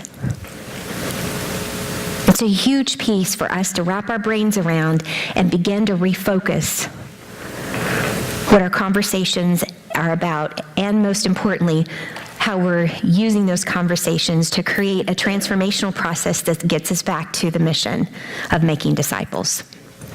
So how do we build relationships? Here are 8 different kind of strategies for you to consider. Where are the places that you like to hang out already? Golf course? Football games? Where else? Gym? Starbucks? Restaurant. Say it again. Restaurant. Restaurants. Oh, yeah, we like hanging out at restaurants. Where else? School, bowling alleys, playgrounds, libraries, all sorts of places, right? Where you're already hanging out, how are there opportunities to connect with unchurched folks? Again, take our blinders off, engage our radar, and how can we be starting new relationships where we already like hanging out? The second is member guest events. Let me give you an example. So one church I was working with does an annual golf tournament. Brings in like $10,000 or $12,000. Okay? So what's it about? It's the existing people playing golf with one another. So what if it cost you twice as much to play golf, but you couldn't come unless you brought someone with you who was unchurched? So instead of spending $75 to play golf, it cost me $150 to play golf, but I don't get to play unless I bring someone with me. So in other words, do you see, you're paying for your guest. But it becomes a member guest event, so you have half existing people and half new people. What if it was a fishing tournament? What if the Valentine's banquet that you do is about that? You see, we say, oh, the community is welcome, but we don't do anything intentional or strategic to make that happen. So think about your ticket in as a member, is to bring somebody with you. Okay, the third strategy is, what about just getting outside your comfort zone? Remember, we started this morning, you move forward, right? That was a little outside your comfort zone. So that means maybe getting ourselves in places that we don't normally hang out. So I know outside of my comfort zone was always eating alone in a restaurant. I think that's really uncomfortable. But in my job, I had to get over that. I say I'm a professional guest in a different congregation nearly every Sunday. And on the road all the time, I end up alone a lot. But I've had some of the most wonderful conversations as a result of dining alone. Either from the next person over who's dining alone, or from the server. I know I was speaking in the new Mexico conference this summer at their annual conference, and I walked across the street from the hotel to what I thought was a Mexican restaurant. I love Mexican food. It was not. It was a biker bar. And I thought, okay, well, this is outside your comfort zone. And this young woman was the server, Sarah. And Sarah began to ask, are you from around here? It's like, well, obviously I'm not. And do you live no, I don't live in the city. And of course, you can imagine how she was dressed. But they weren't very busy, and so as she began to ask some questions, and I shared a little bit about who I was and what I did, she's like, you do what? I get that question a lot, you do what? And she began to tell me the story, and before long, she was sitting at the booth with me and telling me that her father is a pastor and just not very happy about the profession that she has chosen. But here's the rest of the story. As it began to unfold, she began to tell me about she's doing this because it's where she can make the most money to put herself through school. And she had this whole 5-year plan. And she said, and because my dad sees me walking through this plan and making progress, that allows him to deal with this as a temporary situation. It was a wonderful conversation, and I was able to affirm her decisions and making something out of her life, that she wasn't just doing that because she felt like it was the only option. But that was way outside my comfort zone. But how I was blessed by having her as my server and for her to share her story.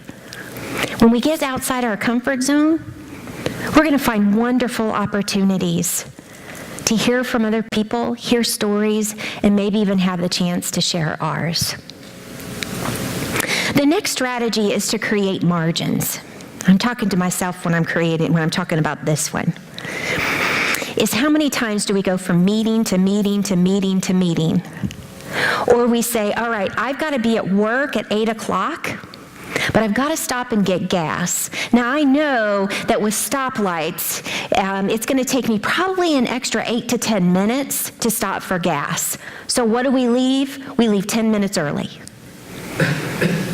But what if we said, you know what? I have the opportunity to leave 20 or 30 minutes in advance.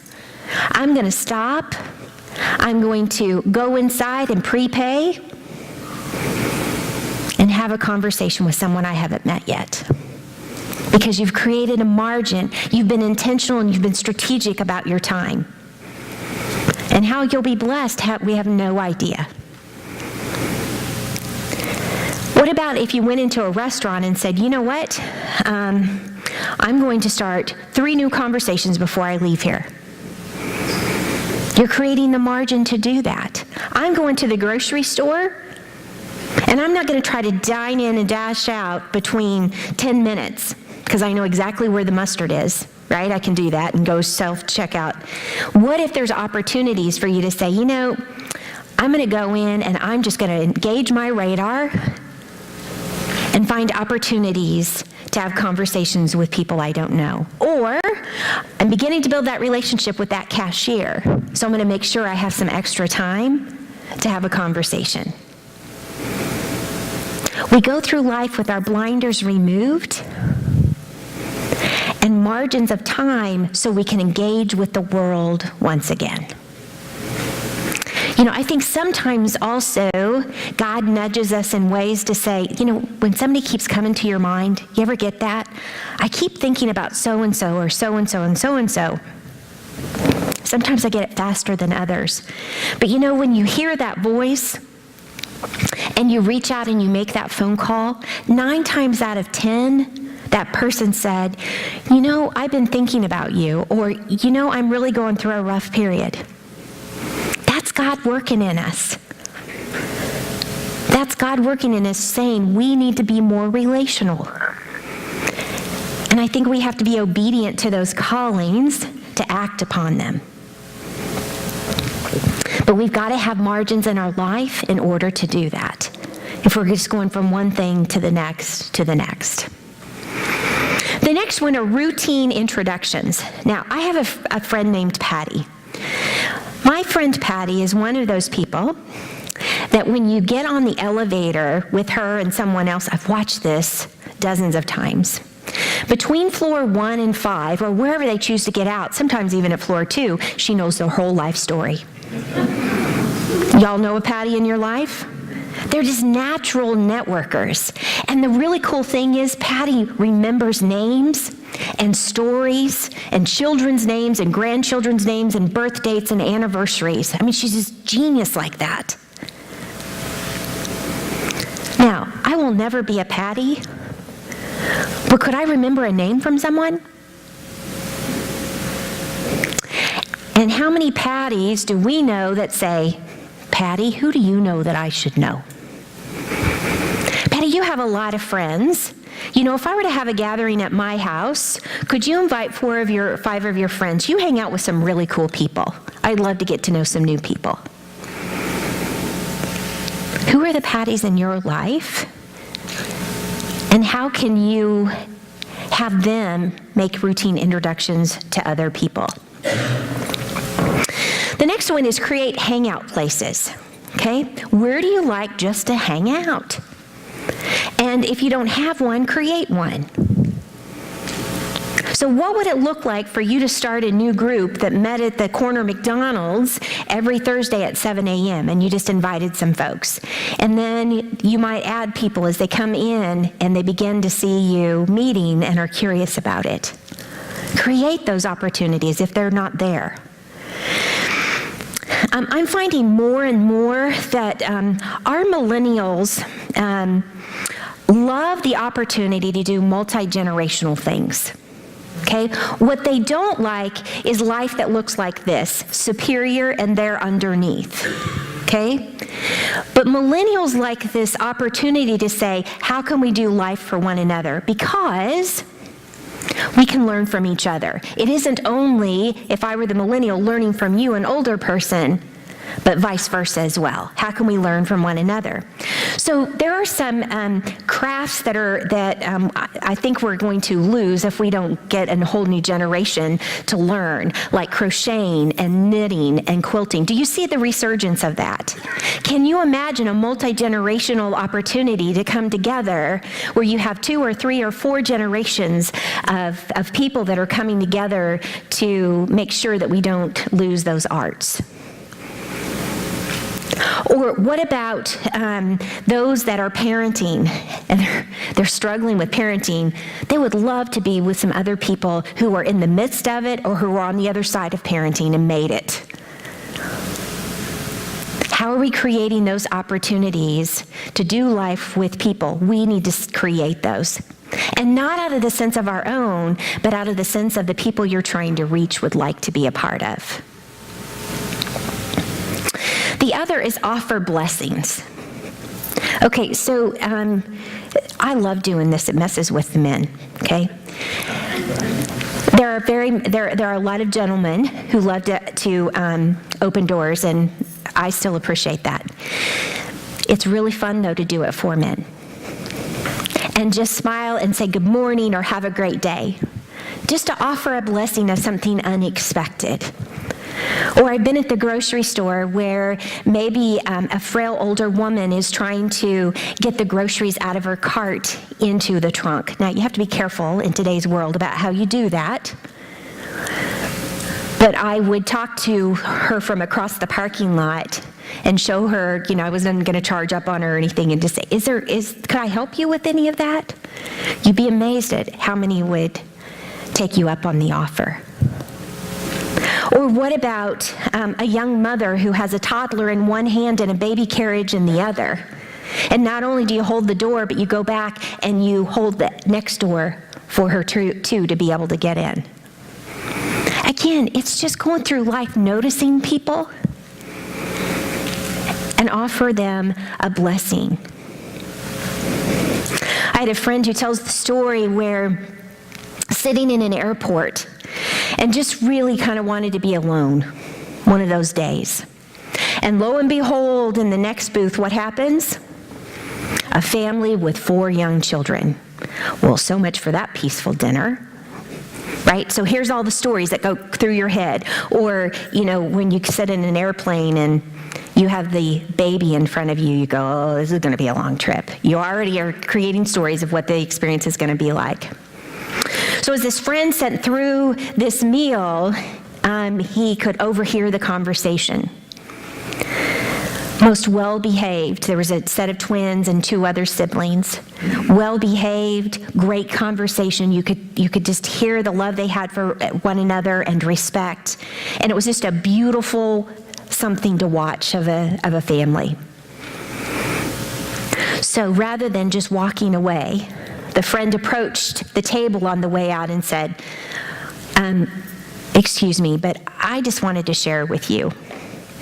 I have to be really honest, I was a little biased when you sat down.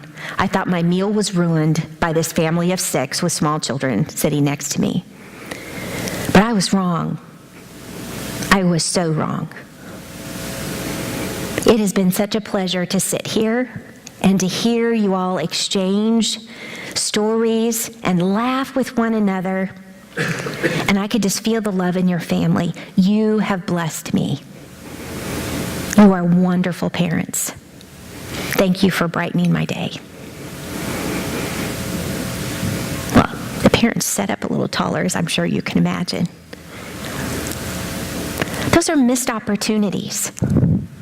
I walked into a Panera earlier this week, and I was looking for another pastor. I've had problems where we've been in the same restaurant and couldn't find each other. And so I was really trying to be conscious of making sure that this pastor really wasn't there. And I'm peeking around, and I'm sure I look kind of weird is what I was looking at. And this woman from across the restaurant, and she went, excuse me, and it was a female voice. And I thought, well, I'm meeting a male pastor. That doesn't sound right. And I looked up, and I did not recognize her face. And instantly I'm going, oh my gosh, I'm supposed to know her, and I don't know her. And she said, would you turn around? I kind of looked at her, and she went, oh, I love your hair. Can I see the back of it? Could I take a picture? I want to take the... Right? Who has the nerve to do that? Right? Not very many people, because we don't want to make anyone uncomfortable. But it was a great exchange. She was a lovely woman. How many of those opportunities are we missing because our radar is not engaged? And then, what are your organization connections? So what are the places in your community where unchurched people are already organizing and doing life together? And how can you become a part of that community? Find places that are already bringing unchurched people together and become a part of it. Now, I'm not sure how much you all are doing of this in the Holston Conference, but we have started 4 strategies for reaching new people in the Susquehanna Conference, and one of those strategies is what we're calling Fresh Expressions of Faith. Y'all familiar with that? Okay?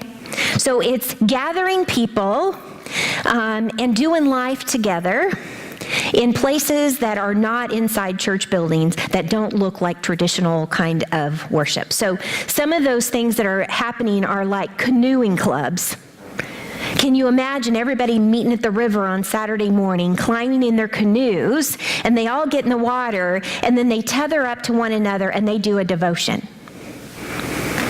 They take prayer requests. They do life together, but it's on the river in canoes. It's not sitting in pews under a steeple. Or, yes, there's even some that are doing it at wineries.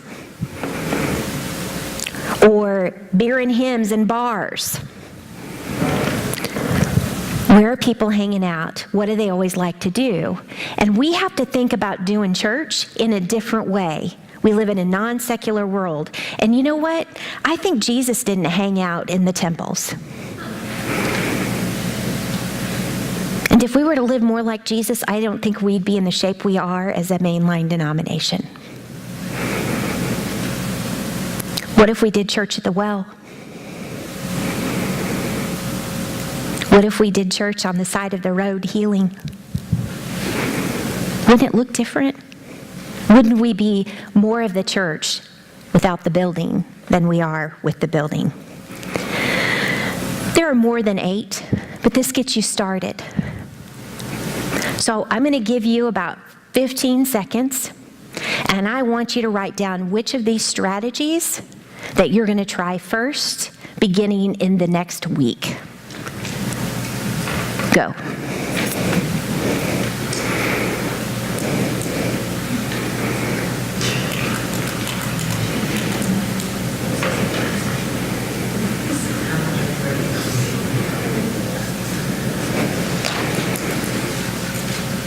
Okay, time for accountability. Look to your left. Does that person have something written down?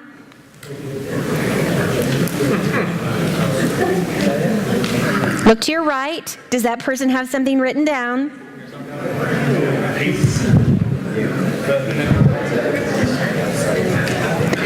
Now, if we were really going to do accountability, you'd be exchanging information and calling each other in a week to say, have you started that conversation yet?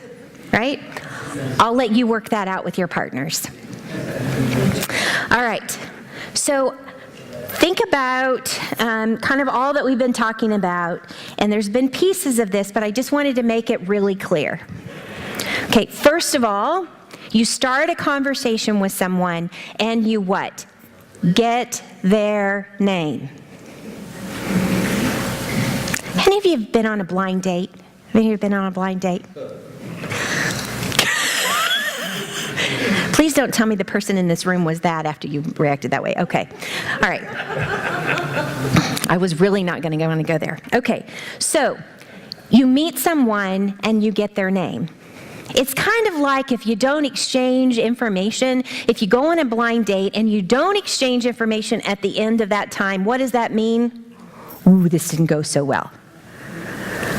Right? How many events do we do at church where we don't get names?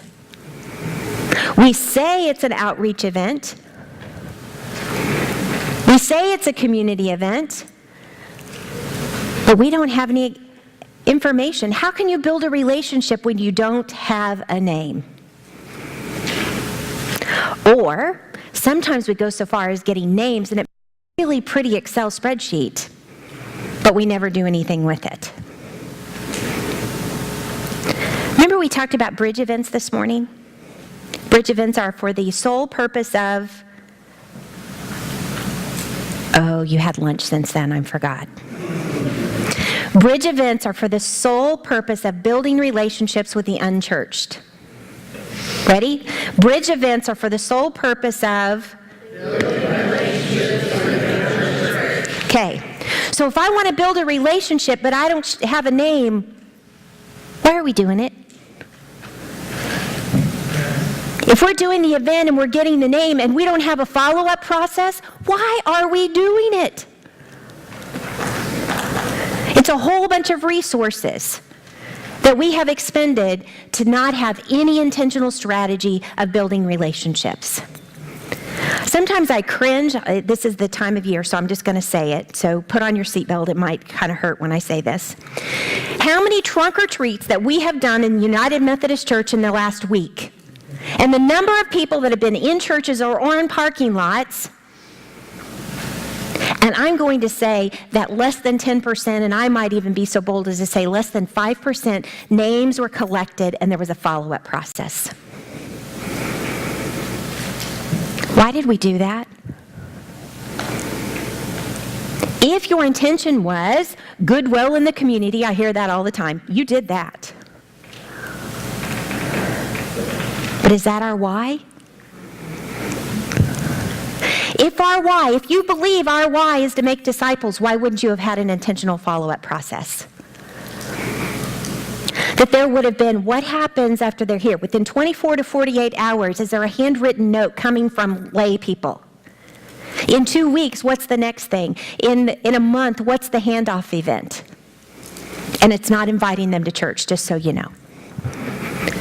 But don't have the events if you're not willing to do the follow-up work to create relationships. Most of the time, our churches can do only 1 or 2 key bridge events a year. If you're going to do them right and go deep relationally, that's about all you can do. You know what? I'd much rather you not have 500 people at trunk or treat if you can do 10 and have a name and a relationship. Numbers don't matter. Relationships matter. Remember, we're in the relationship business. So let me recount a little bit of what this process kind of looks like. So first of all, we have to get their name. And then we have to start a conversation. What's a commonality where we can start a conversation? Can I pray with you? I love your Cabo t-shirt. I love your Chiefs sweatshirt. Hey, great new car. Do you like it? Find a way to start a conversation. And remember, it's not about us selling the church, but it's about creating an opportunity to ask them so that they have the opportunity to tell you their story. You're going to listen to their story. People love talking about themselves, by the way. Have you ever noticed that? But most of the time, we're so excited to talk about ourselves, we don't give them the opportunity to talk about themselves. Listen to their story. Then, we will have to look for opportunities. Is all of this going to happen on the same day in the same occurrence? Probably not. But as you begin to hear their story and you build a relationship, then you're going to look for opportunities to build the bridge between where they are and you being able to talk about your faith story. Why God? Why do you do this Christian walk? Why is it meaningful? Where does God show up in your life? Because remember, you did that in small groups and you did that in worship so that you're prepared at that moment. And then, once you're able to tell your story, you get to talk about why God, then why a church, then why your church. And then, you have the privilege of elbowing them back into the gathered community. Not, why don't you come sometime? But would you be my guest? Would you be my honored guest at this event or this worship so that we can explore more about why a church and why my church? Then once they get into the gathered community, friends, it's not over. Once they get into the gathered community, and I don't care if it's a small group or worship or whatever it is, we then have to help them connect into the life of the congregation. And I tell you, between radical hospitality and intentional faith development, there's this big old black hole, and I call it connection. In my book, Gear Up, it's one of the major gears I talk about. And if we don't have a really good connection process that takes them from that first impression of radical hospitality into a plan of discipleship, we've lost this piece in between of helping people journey. And it isn't, oh, here is our brochure, choose something. But sometimes we have to start new ministries for the people that are coming in because it's where their giftedness, their excitement, their passion comes from. So it's hearing even where they need to connect as opposed to just hearing their story. So that's kind of the process. That process takes sometimes days, sometimes weeks, sometimes months. Depends on how much interaction there is and where that person is in their own journey. All right, I'm going to let you take a few minutes and gather with your team and talk about what was your takeaway from session 2, jot that down, and then what is the next step your church can take to encourage and equip your congregation to live as a 21st century missionary. So take a few minutes and share. So we want a new children's ministry. And so what do? The first thing that comes to mind is, we need to go hire a children's ministry director. Or we want a youth ministry, so we need to go hire a youth director.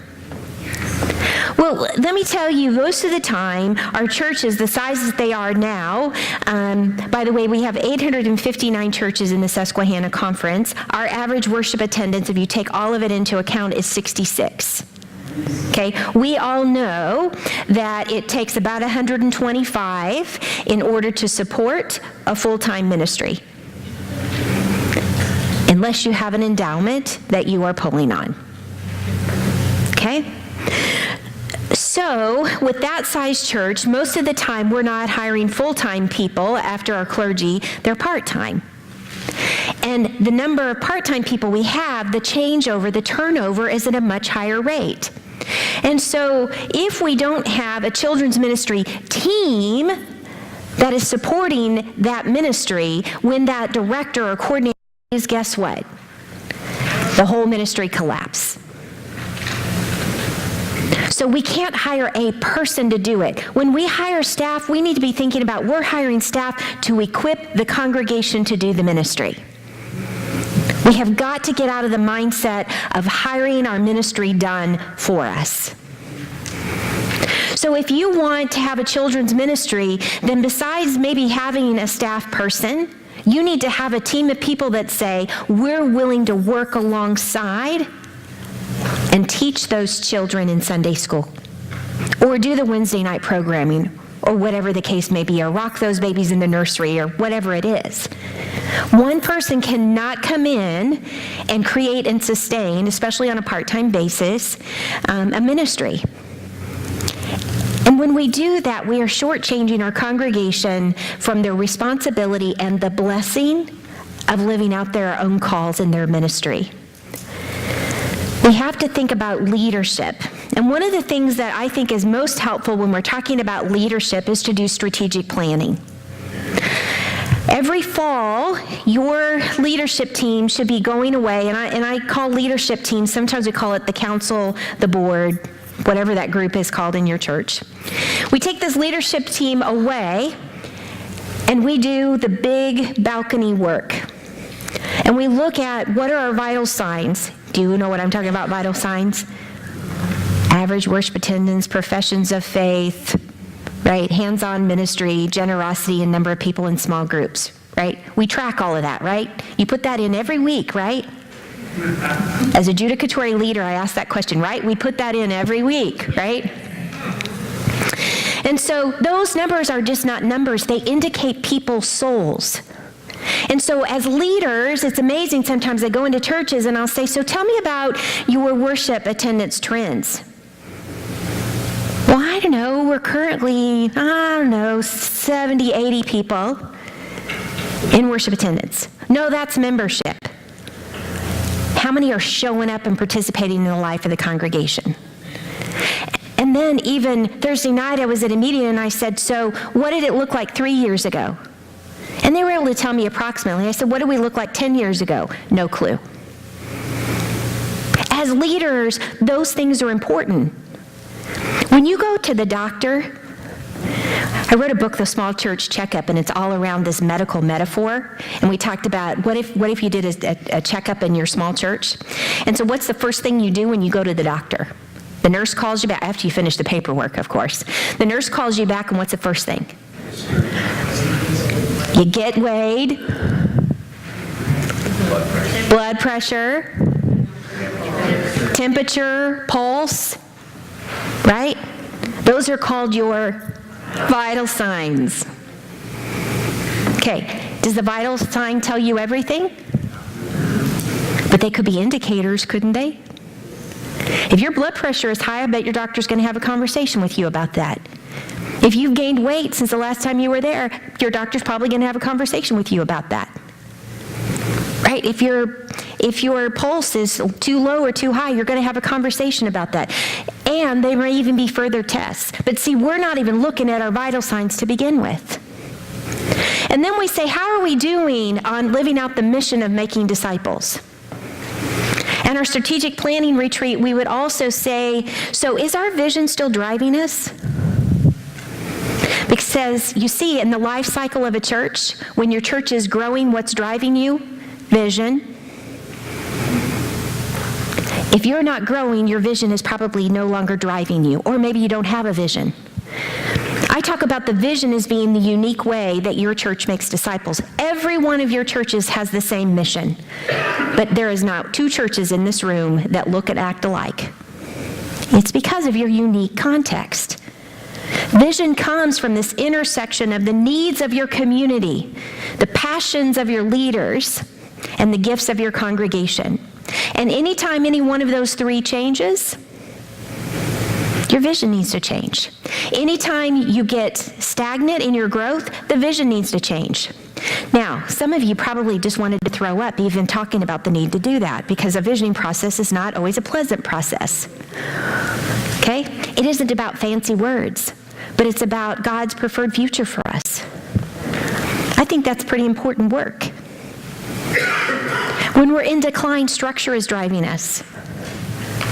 And by structure, I mean your budget, your calendar. If you plan like this, well, it's almost 2019, so get your calendar out. We're going to copy everything over from 2019 onto 2019. That's the way we plan.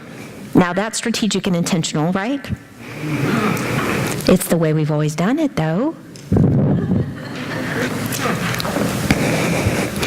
But when we're really being strategic, we review our mission, we look at our vision, is it still driving us? If not, do we need to go through a visioning process? What are our vital signs telling us about that? So we've already talked about the 5 vital signs. Here's 2 other things I think are important for you to know about your church. How many first-time guests do you have every month? And how many returning guests do you have every month?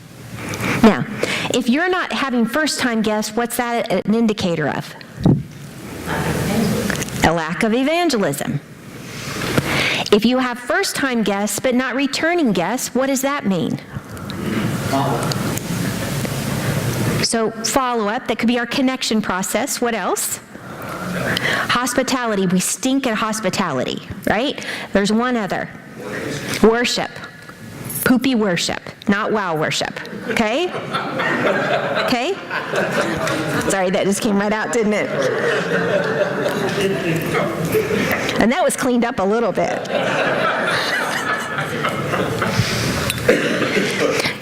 When we do not have returning guests, it's one of those 3 things. As a leadership team, we need to figure out which of those is the problem. Okay? If we're not having first-time guests, then we need to say, what is it we're doing for evangelism efforts? What kind of bridge events are we doing? What kind of relational evangelism are we doing? So then, our next responsibility in our strategic planning retreat is to say, what are the 2 or 3 things we need to do as a church this year to live into this vision, to live into God's preferred future?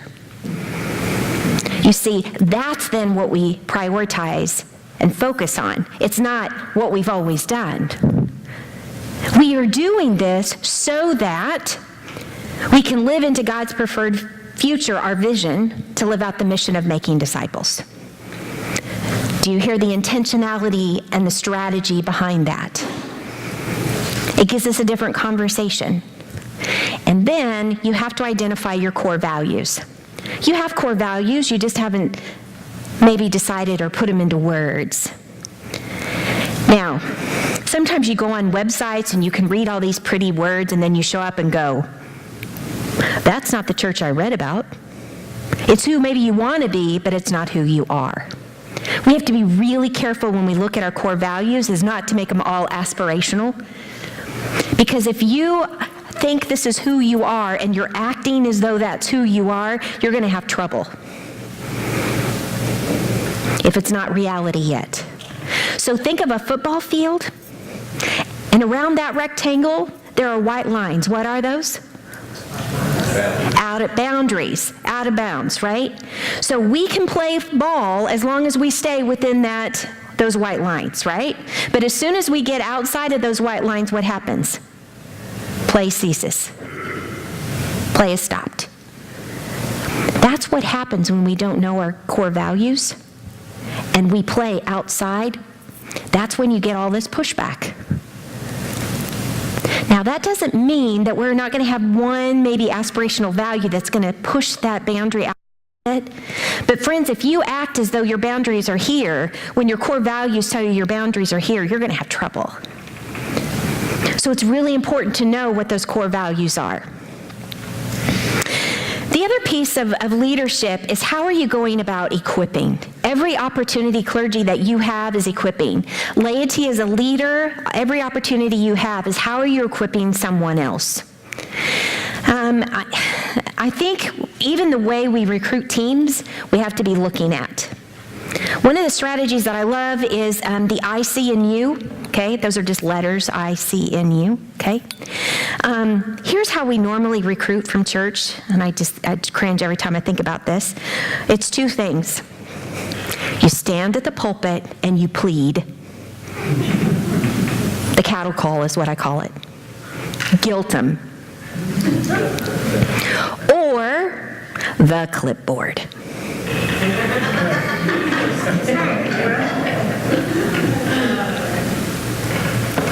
I was a guest in one church, and we got the guilt from the pulpit and the clipboard.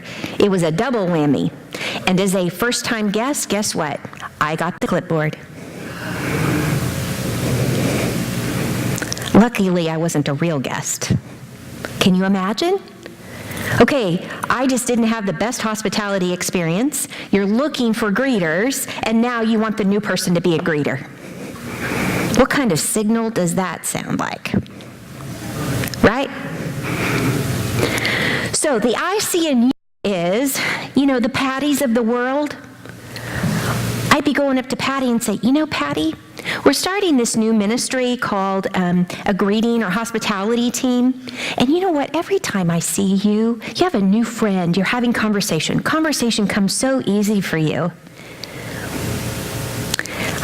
I'd like for you to think and pray about maybe leading up that team. It seems to really connect with you and your spiritual gifts.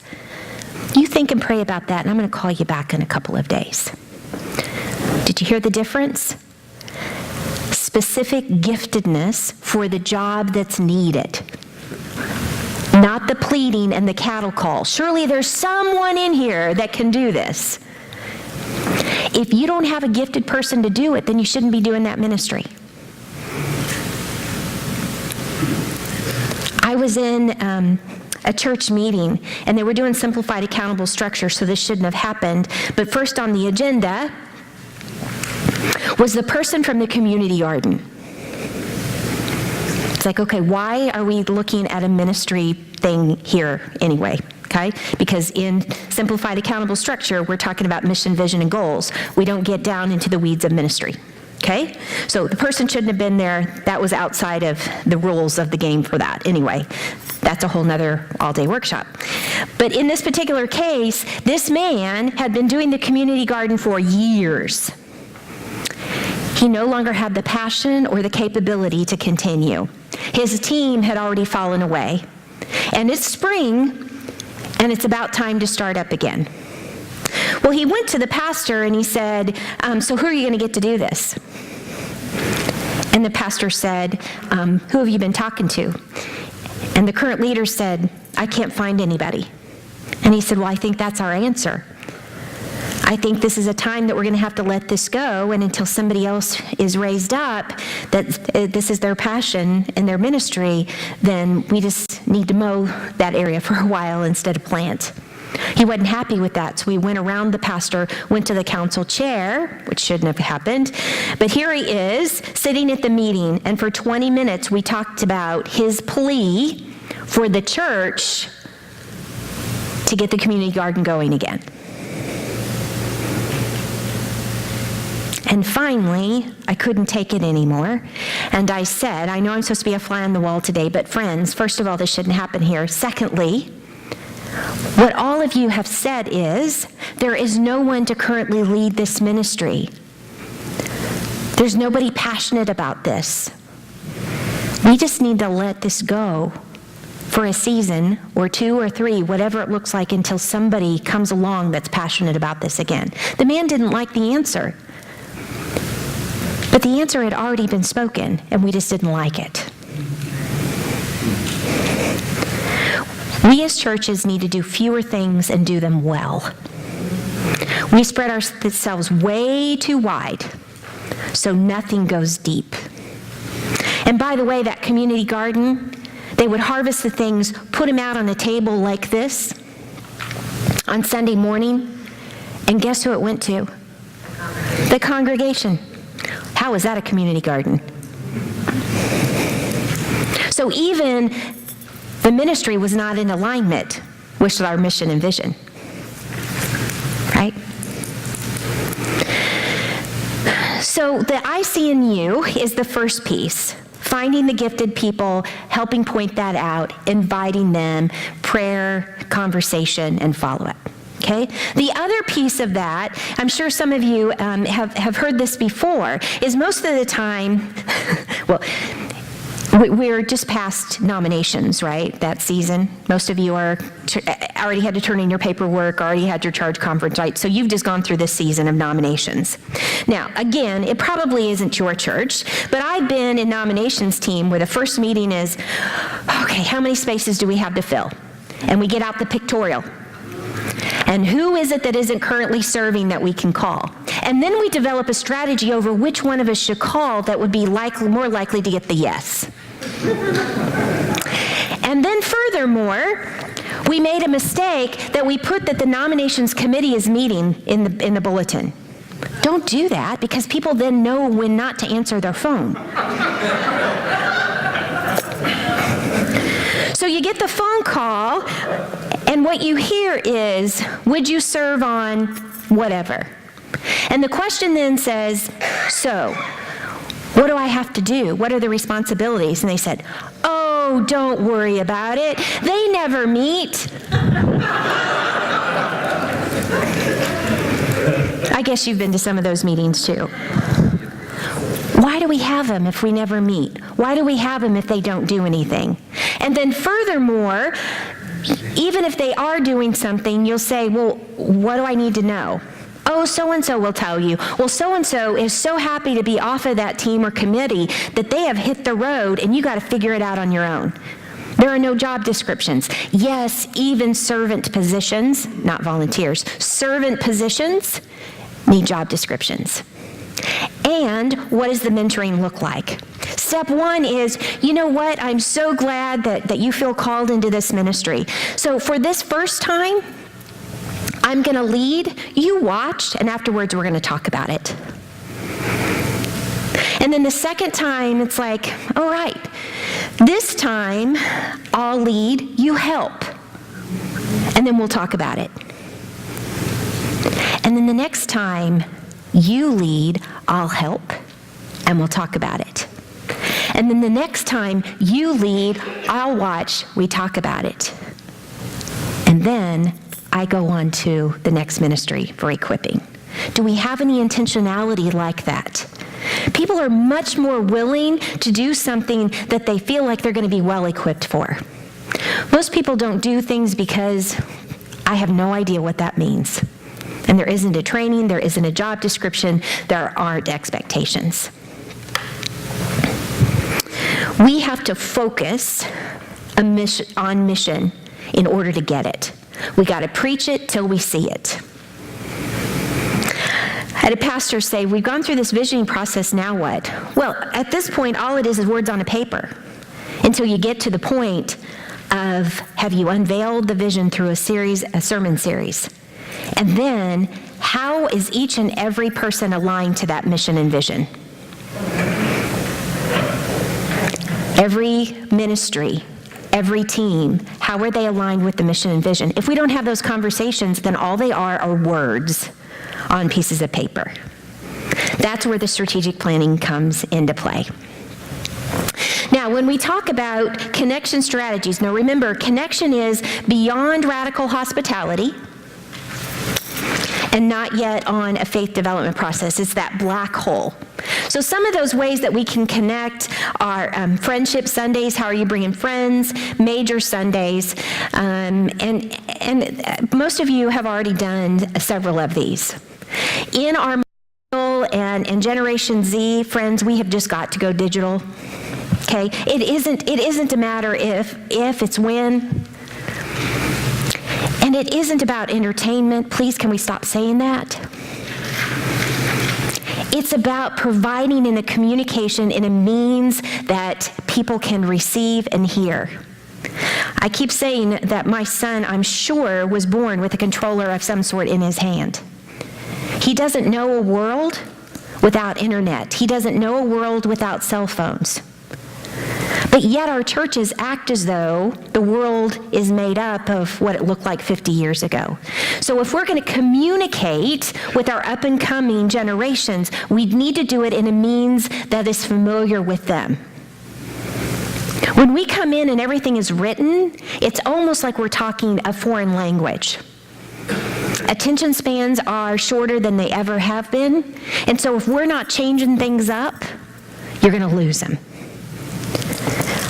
It's not if, but it's when. When are we going to communicate in a means to reach the people you're trying to reach? Now, if you are an autumn years, I'm talking the demographics piece, if you're an autumn years kind of church and that's who you're reaching and you're going to grow by doing that, then that's not as important. But if you're trying to reach generation X and Y, you've got to be in the digital age. That's the means in which they communicate. Now, one of the other things I think that we need to think about is the difference between guest and visitor. Okay? Now, do y'all like Shark Tank? I love Shark Tank. Now, it's not very many nights that I'm home, but sometimes on a Friday night I get to be home. And it used to be Friday night. I don't even know anymore. I only watch DVR. But it used to be Friday nights, and I could sit down and we'd have dinner. Maybe the dishes weren't done, and just sit down and you turn on Shark Tank, and the doorbell rings. I look at my husband, and it's like, are you expecting anybody? I'm not expecting anybody. Do we have to answer it? I like that answer. Because sometimes I'm peopled out by Friday, I'm just saying. So it's like, oh gosh, maybe somebody needs something. And so one of you finally decide you're going to go to the door. Now, the dishes aren't done, remember? Dinner's over, but the dishes aren't done. So do we step out on the front porch, or do we just invite them in and stand in the foyer? Because we don't want to invite them in because we aren't prepared to receive guests.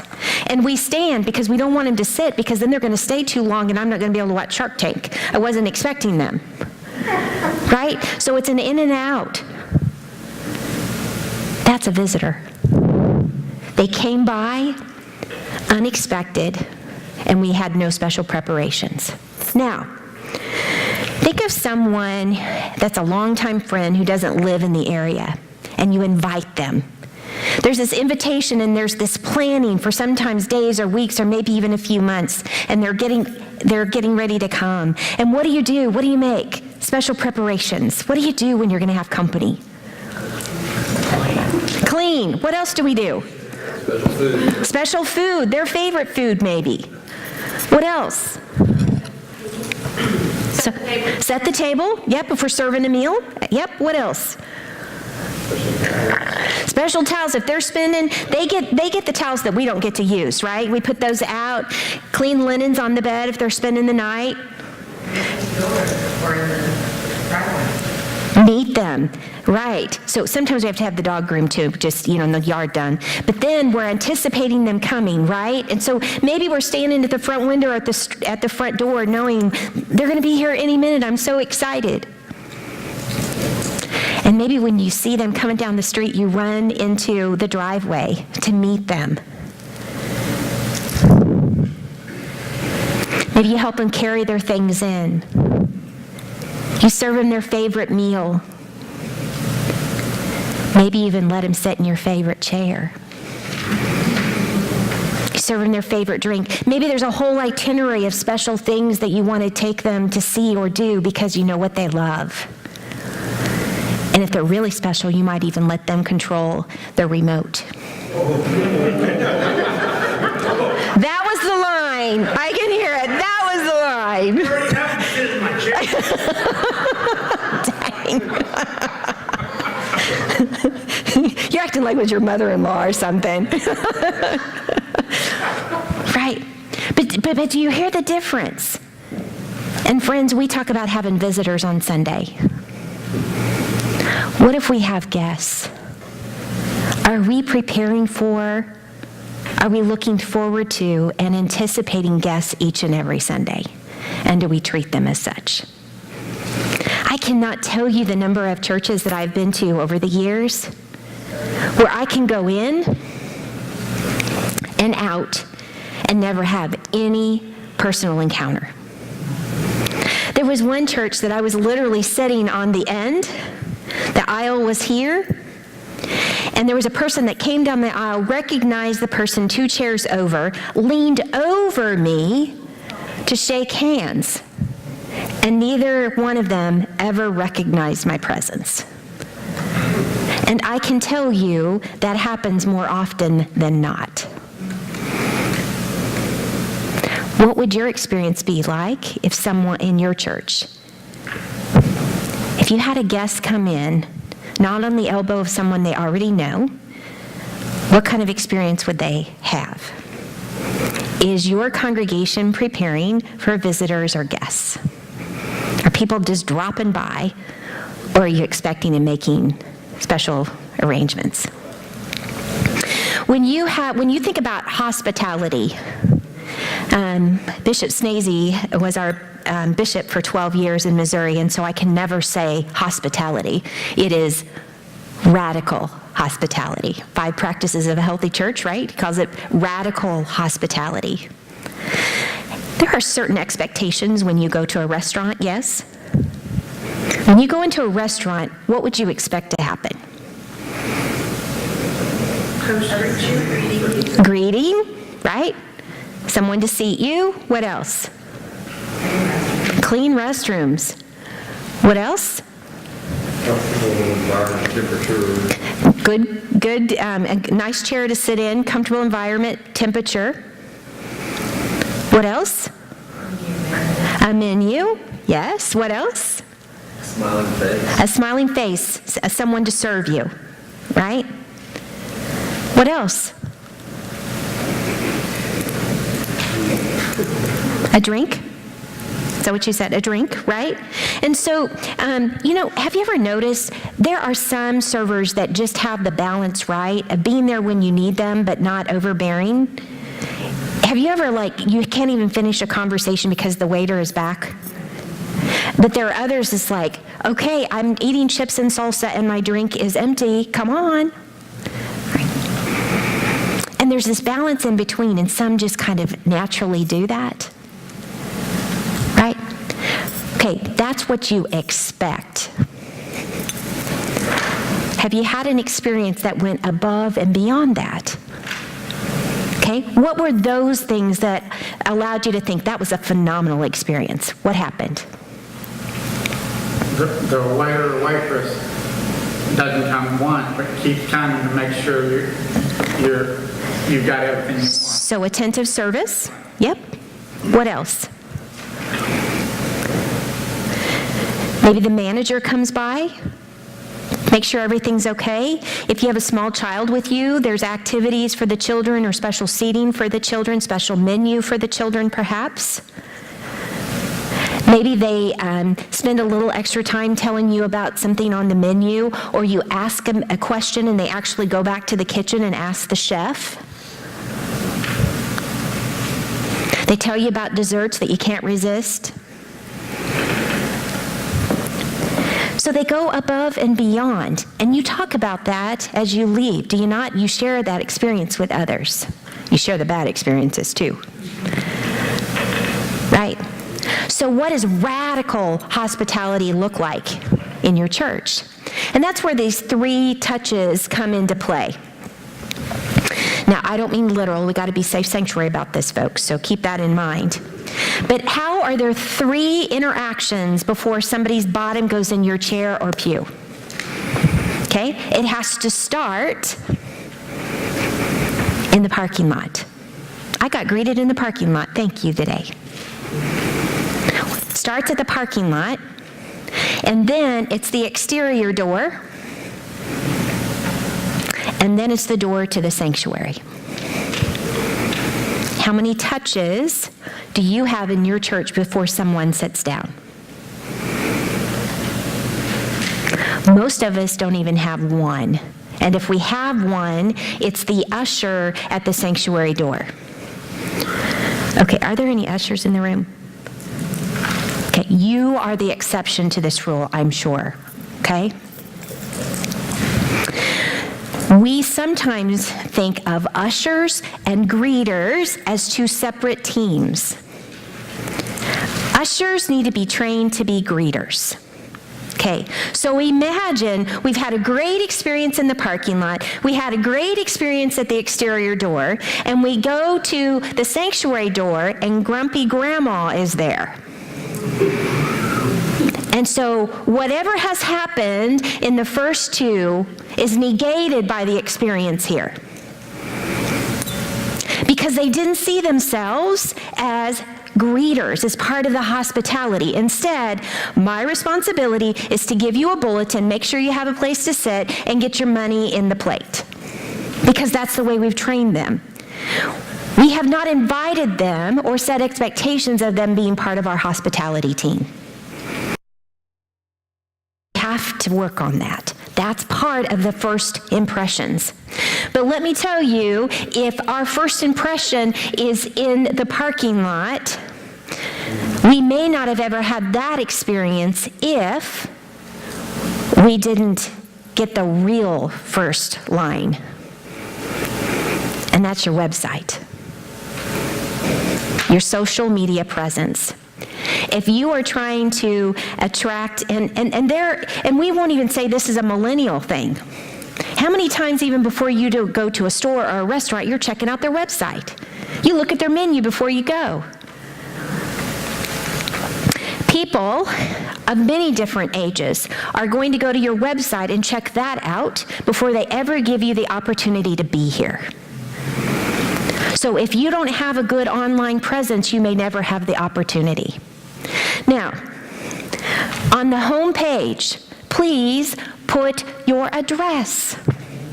I know that sounds really elementary, but I tell you the number of church websites I have been on that I have to do 4 or 5 or 6 clicks to ever find their address. We do this, we put our websites together as though we're doing it for the people who are already there. Think about the website from the perception of those that you're trying to reach in the community. Okay? Which means, tell me when worship is on the homepage. Don't make me try to look for it. Give me an opportunity to know what to expect. When I come on a worship Sunday or Saturday night or whenever yours is, what can I expect? Don't tell me that I can do casual clothing if you think it's okay, but I'd get the look if I showed up that way. If I have children, what will I expect? The number of times that we start all in the same room and then we do a children's time, the children come forward and then swoosh, they're taken away, and the guest in the room who had a child hidden here, their child is being taken away and they have no idea where to, what they're doing, and how I get them back. Because we haven't talked about it, because we don't expect guests. Have we set up that expectation? Did we let them know their children are okay in the worship or not? What are their alternatives? Do you have children's church? Do you have children's time? What are the options for older children? What kind of worship do you have? Please don't call it contemporary or traditional. That means nothing. It doesn't mean anything in the church world anymore because everybody uses those names differently, but it certainly doesn't mean anything to the people outside. Do you worship with a traditional choir that is robed in hymns and an organ? Do you worship with an acoustic band? Do you worship with strings? Describe it as opposed to label it. Those are your labels, not to be understood outside. Okay? If you're going to put pictures, put real pictures on there. There are sometimes that churches put pictures of a diverse group of children. And when they get there, there's one white kid there. So you're giving the perception of something other than what is reality when you put those things on there. Website needs to be up to date. Okay? And your Facebook needs to be up to date. If you're not going to feed it regularly, don't do it. It's worse to kind of put it out there and not post than it is not to have it to begin with. And if appropriate, what does the Instagram and other social media look like for you? I may have just went dead. I think I did. Can you? Sorry. I don't know if you timed out or I did or we're dead. Thank you. Okay, thank you. So when we think about this next piece, remember we're in the relationship business. And I think one of the main things that we need to think about in churches is how we're building new relationships. When I talk about a bridge event, what is the purpose of that? The purpose of a bridge event is? A relationship with the unchurched. A bridge event is for the sole purpose of building relationships with the unchurched.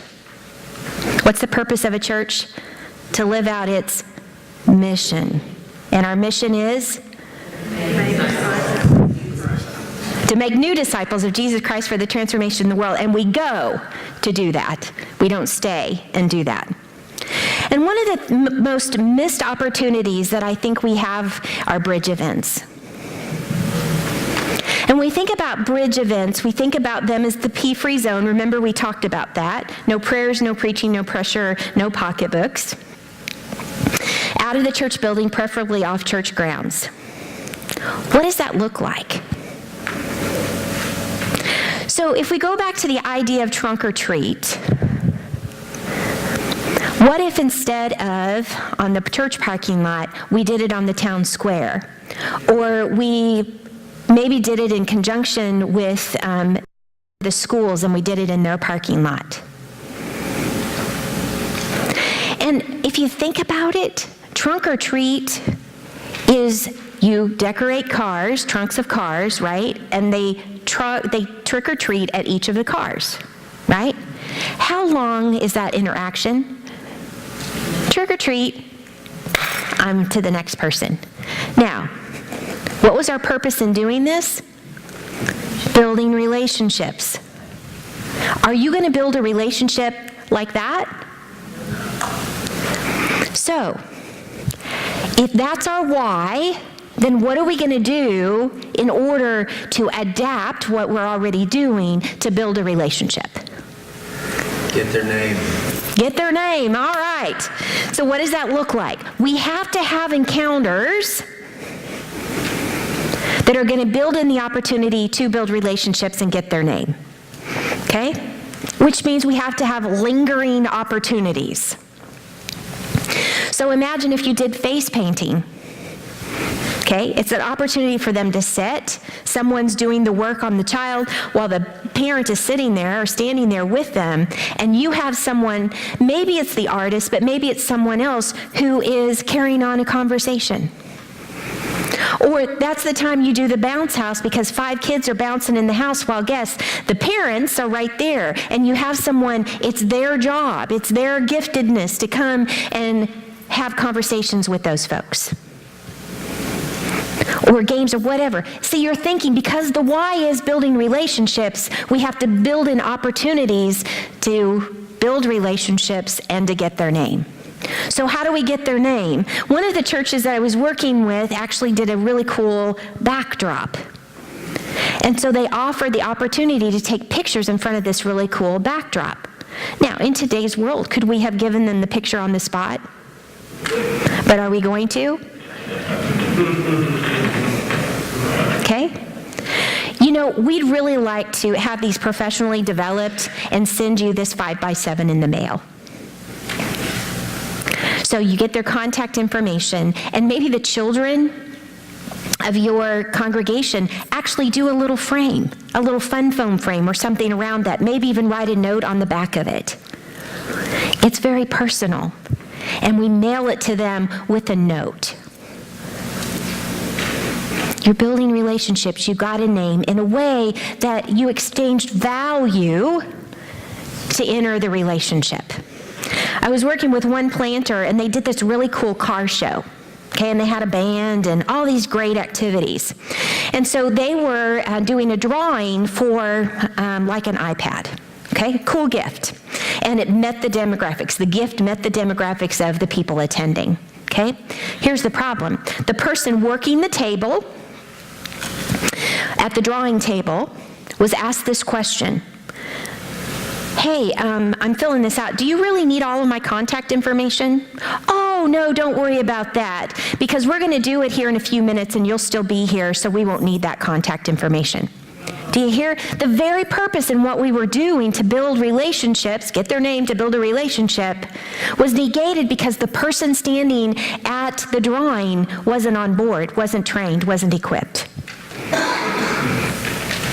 Okay, now, if we get those names, what are we going to do with them? Okay? You need a team of people already in place, the postcards ready to go, the stamps already on them. So all we get are that here's this team of 10 people and we have 100 names and each of them are going to take 10 people. And they're going to start writing notes. Step 1, within 24 to 48 hours. A postcard, it's gone. Then in 2 weeks, they send another note. And then in maybe another month, they send another note. And maybe then the next time it's a phone call and just say, I have been in relationships, sending notes, and we are just so excited. We had such a great turnout at Trunk or Treat. And I just wanted to call and just check in and tell you we're still thinking and praying about you. Is there anything that I or the church could do to be helpful? You may get to the point of saying, is there anything I can be in prayer with you about? And then, you had a really great experience at the Trunk or Treat. We're doing cookies with Santa, and we'd love to invite you and your family back for that event. Would you be my guest? I'll be waiting for you. See, so you have the whole follow-up process and the handoff event. So, in the very beginning, we got to know the why. So when you do this bridge team, when they come together, they've got to see the big picture. Because what happens is we just plan the event. We didn't get the why. We didn't get the prayer team in place. I said it was a prayer-free zone, right? A P-free zone. However, that doesn't mean they haven't been praying for the event, praying for the people that are coming, praying over the space, praying over the names as they come in. It can be bathed in prayer without being in the face of the people that are there. If you can't get a prayer team together and a bridge team together, you're not ready to have the event. Okay? If you don't have a follow-up team that's ready to go, you're not ready to have the event. Because we put all of this activity in the event itself, and then we're frustrated and we say, well, it doesn't work. It doesn't work because it isn't strategic, it isn't intentional, it isn't the whole process. So we've got to think about what is the prep work, what's the why? And the why becomes, if it's a bridge event, that means P-free zone. No fundraising, no preaching, okay? And then the event has radical hospitality built into it. There are people who are there just to build relationships because most of the time everybody has a job and it's a behind-the-scenes job and then nobody is available for relationships and hospitality. And then have the team ready to go. And what are the handoffs events? And the fishing expedition sermon series, y'all know what I mean? So what are those sermon series that would likely draw people in because of the topic, because it's a felt need of the people you're trying to reach? So you see, the sermon series is right after the bridge event. That is a secular focused or meets the needs of the people you're trying to reach. So do you see, it's a complete process. So that's why you can only do 1 or 2 of these a year. So let me tell you the story of Wayne. Wayne was with a church that I was coaching, and they had 80, 90 people in worship. They had really struggled. They'd kind of been a failed vital merger. He was faithful. I did the consultation there, and he went, okay, I get it. I can't just invite people to church anymore. But this new thing you're kind of talking about, I don't know. But this little church worked really hard, and they did this back-to-school bash. Phenomenal. The principal ended up attending and going in the dunk tank. And so they did this event. They had the prayer piece, they had the follow-up piece, they had the radical hospitality. And here Wayne is saying, okay, I'll help with the follow-up. And he did it step by step. And he's like, I'll do it, but I'm not sure this is going to work. After the written steps were followed, then it began the phone calls. And he reached out to a young woman, one of his 10, that he took personal responsibility for. And the woman, of course, was not overly friendly and warm to begin with, but he was persistent. And in the second phone call, he said, for whatever reason, the Holy Spirit moved, and I was supposed to ask her if she had any prayer requests. And he did. And there was silence at the other end of the phone, and Wayne thought, I just blew it. But instead, what was happening is she was trying to compose herself. She said, my mother was just diagnosed with cancer this past week, and I'm just really struggling with that. So would you pray over my mother? And he said, would you like to do that now, or you want me to add it to my prayer list? And she said, let's do it now. And he prayed with her. So then he called her back in a week or so and said, how are you doing? How's your mom? And she began to tell more of the story. And as she told about the kind of cancer that her mother had, lo and behold, Wayne had just lost his wife in the previous years to the same kind of cancer. And they began this journey together. There was probably a 40-year difference in age. But it didn't matter. They had something in common, and Wayne was there to walk alongside her. 4 months later, they had a guest in worship. And this older white man was brought to meet his prayer partner, a 30-some-year-old African-American woman from the neighborhood. And she said, I'm here to meet Wayne. Wayne could go on the road with me. Wayne believes in the process because he saw the Holy Spirit working through it. Of all the names to have collected, he got her name. And he feels so blessed to have had that journey. And of course, she does as well. She's become a part of that congregation. And it's because of the intentional process, and it was the persistence of following the system. Now, is every one of them going to work out? No. But if we have no system, I can guarantee you none of them will. But if we're about relationships with one another first, that build into a possible relationship with Jesus Christ, then we have to have some intentionality and strategy to do so. This hands-off approach, this passive approach is not working. We're no longer in the time and the place for that. We act as though we're in this church-centric world when we are not. We have to be about the business, and we have to do it differently than we ever had before. Relationships matter. We have to get people from an outsider to a guest. And then through that, this bridge event, which is prayer, and the bridge event itself, and the follow-up. And once they become a guest in the life of the congregation, we have to help them get connected. And then once they're connected, we have to help them onto an intentional faith development process. And then once they become a disciple, the disciple becomes a missionary, becomes an ambassador for Christ. That's our process. That's our process. But we can't do it sitting in the chair, sitting in the pew, doing the same thing we've always done. We have to be bold and courageous to do something different for a new day. Now, friends, if any of you have read the book, in the back of the book, we identified in the epilogue that we believe God does a garage sale about every 500 years. God raises up a new people to do a new thing. So listen to this. Here is your 3-minute walk through the Bible. In Genesis 1, God created people, called them good, and blessed them with abundance. God wants good things for all people. He raised a new people to do a new thing. Genesis 3, we human beings think we know better, and we decide it's all about us, otherwise known as the Great Fall or the Great Sin.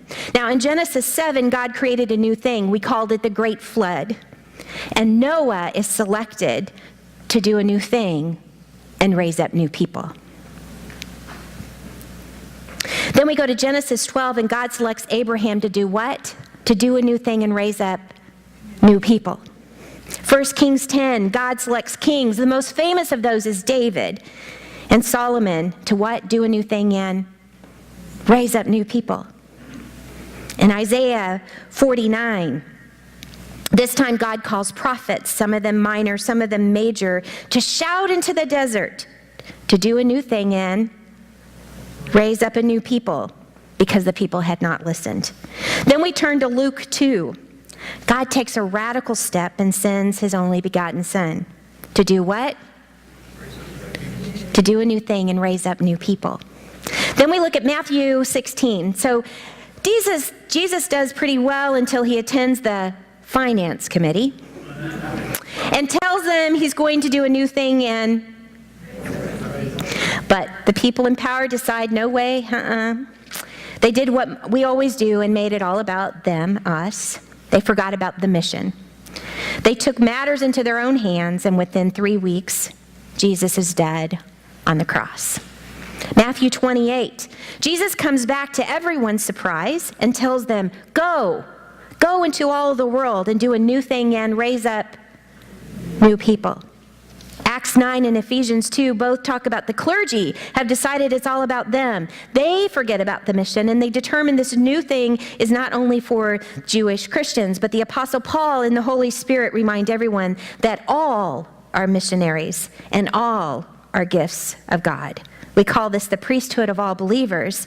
It's about the mission. It's about new people raised up to do a new thing. Revelations 5. At the end of the day, it is God's desire that every people and all persons come home to God. Every knee bow and every tongue confess that Jesus Christ is Lord and Savior. Friends, we're in another time of a garage sale. And God is raising up new people to do a new thing. You're not in this room by accident. God is calling you to be those new people, to do a new thing, to reach the people he's trying to reach. Please don't make this about attending a workshop. What are the steps that you're willing to take in order to be a new people, to do a new thing, so that more people come to know Christ? As we put this resource out through a book, we also did a workbook. And it was through that we began to get feedback to say, how do I take this more to my congregation? Because at that point, it was a small group experience. And it was then that I wrote a coordinator's guide that helped you take this to your congregation. In other words, the coordinator guide says, here's how you do a 4-part sermon series and a small group all congregation study at the same time to bring people along and start this equipping process. The coordinator's guide gives you the sermon series, the sermon outline, the scripture, it gives you hymns, it tells you how to put your facilitator groups together and equip them. And then there's a 4-part DVD that helps you with the conversations in the small groups.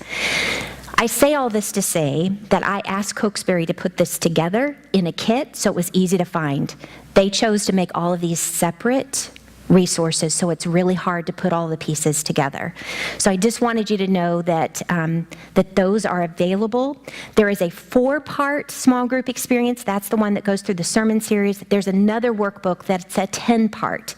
The 10-part is the small group deep dive. The 4-part is the sermon series. That's why there's 2 workbooks. So I hope that kind of helps you as you navigate through some of those resources. And so, Adam, because you helped me this morning, may I give you a set of these books.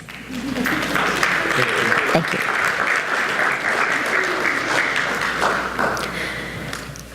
So as we come to a closing here today, friends, I just ask you to go out, to be bold and courageous in a way that you have never been before.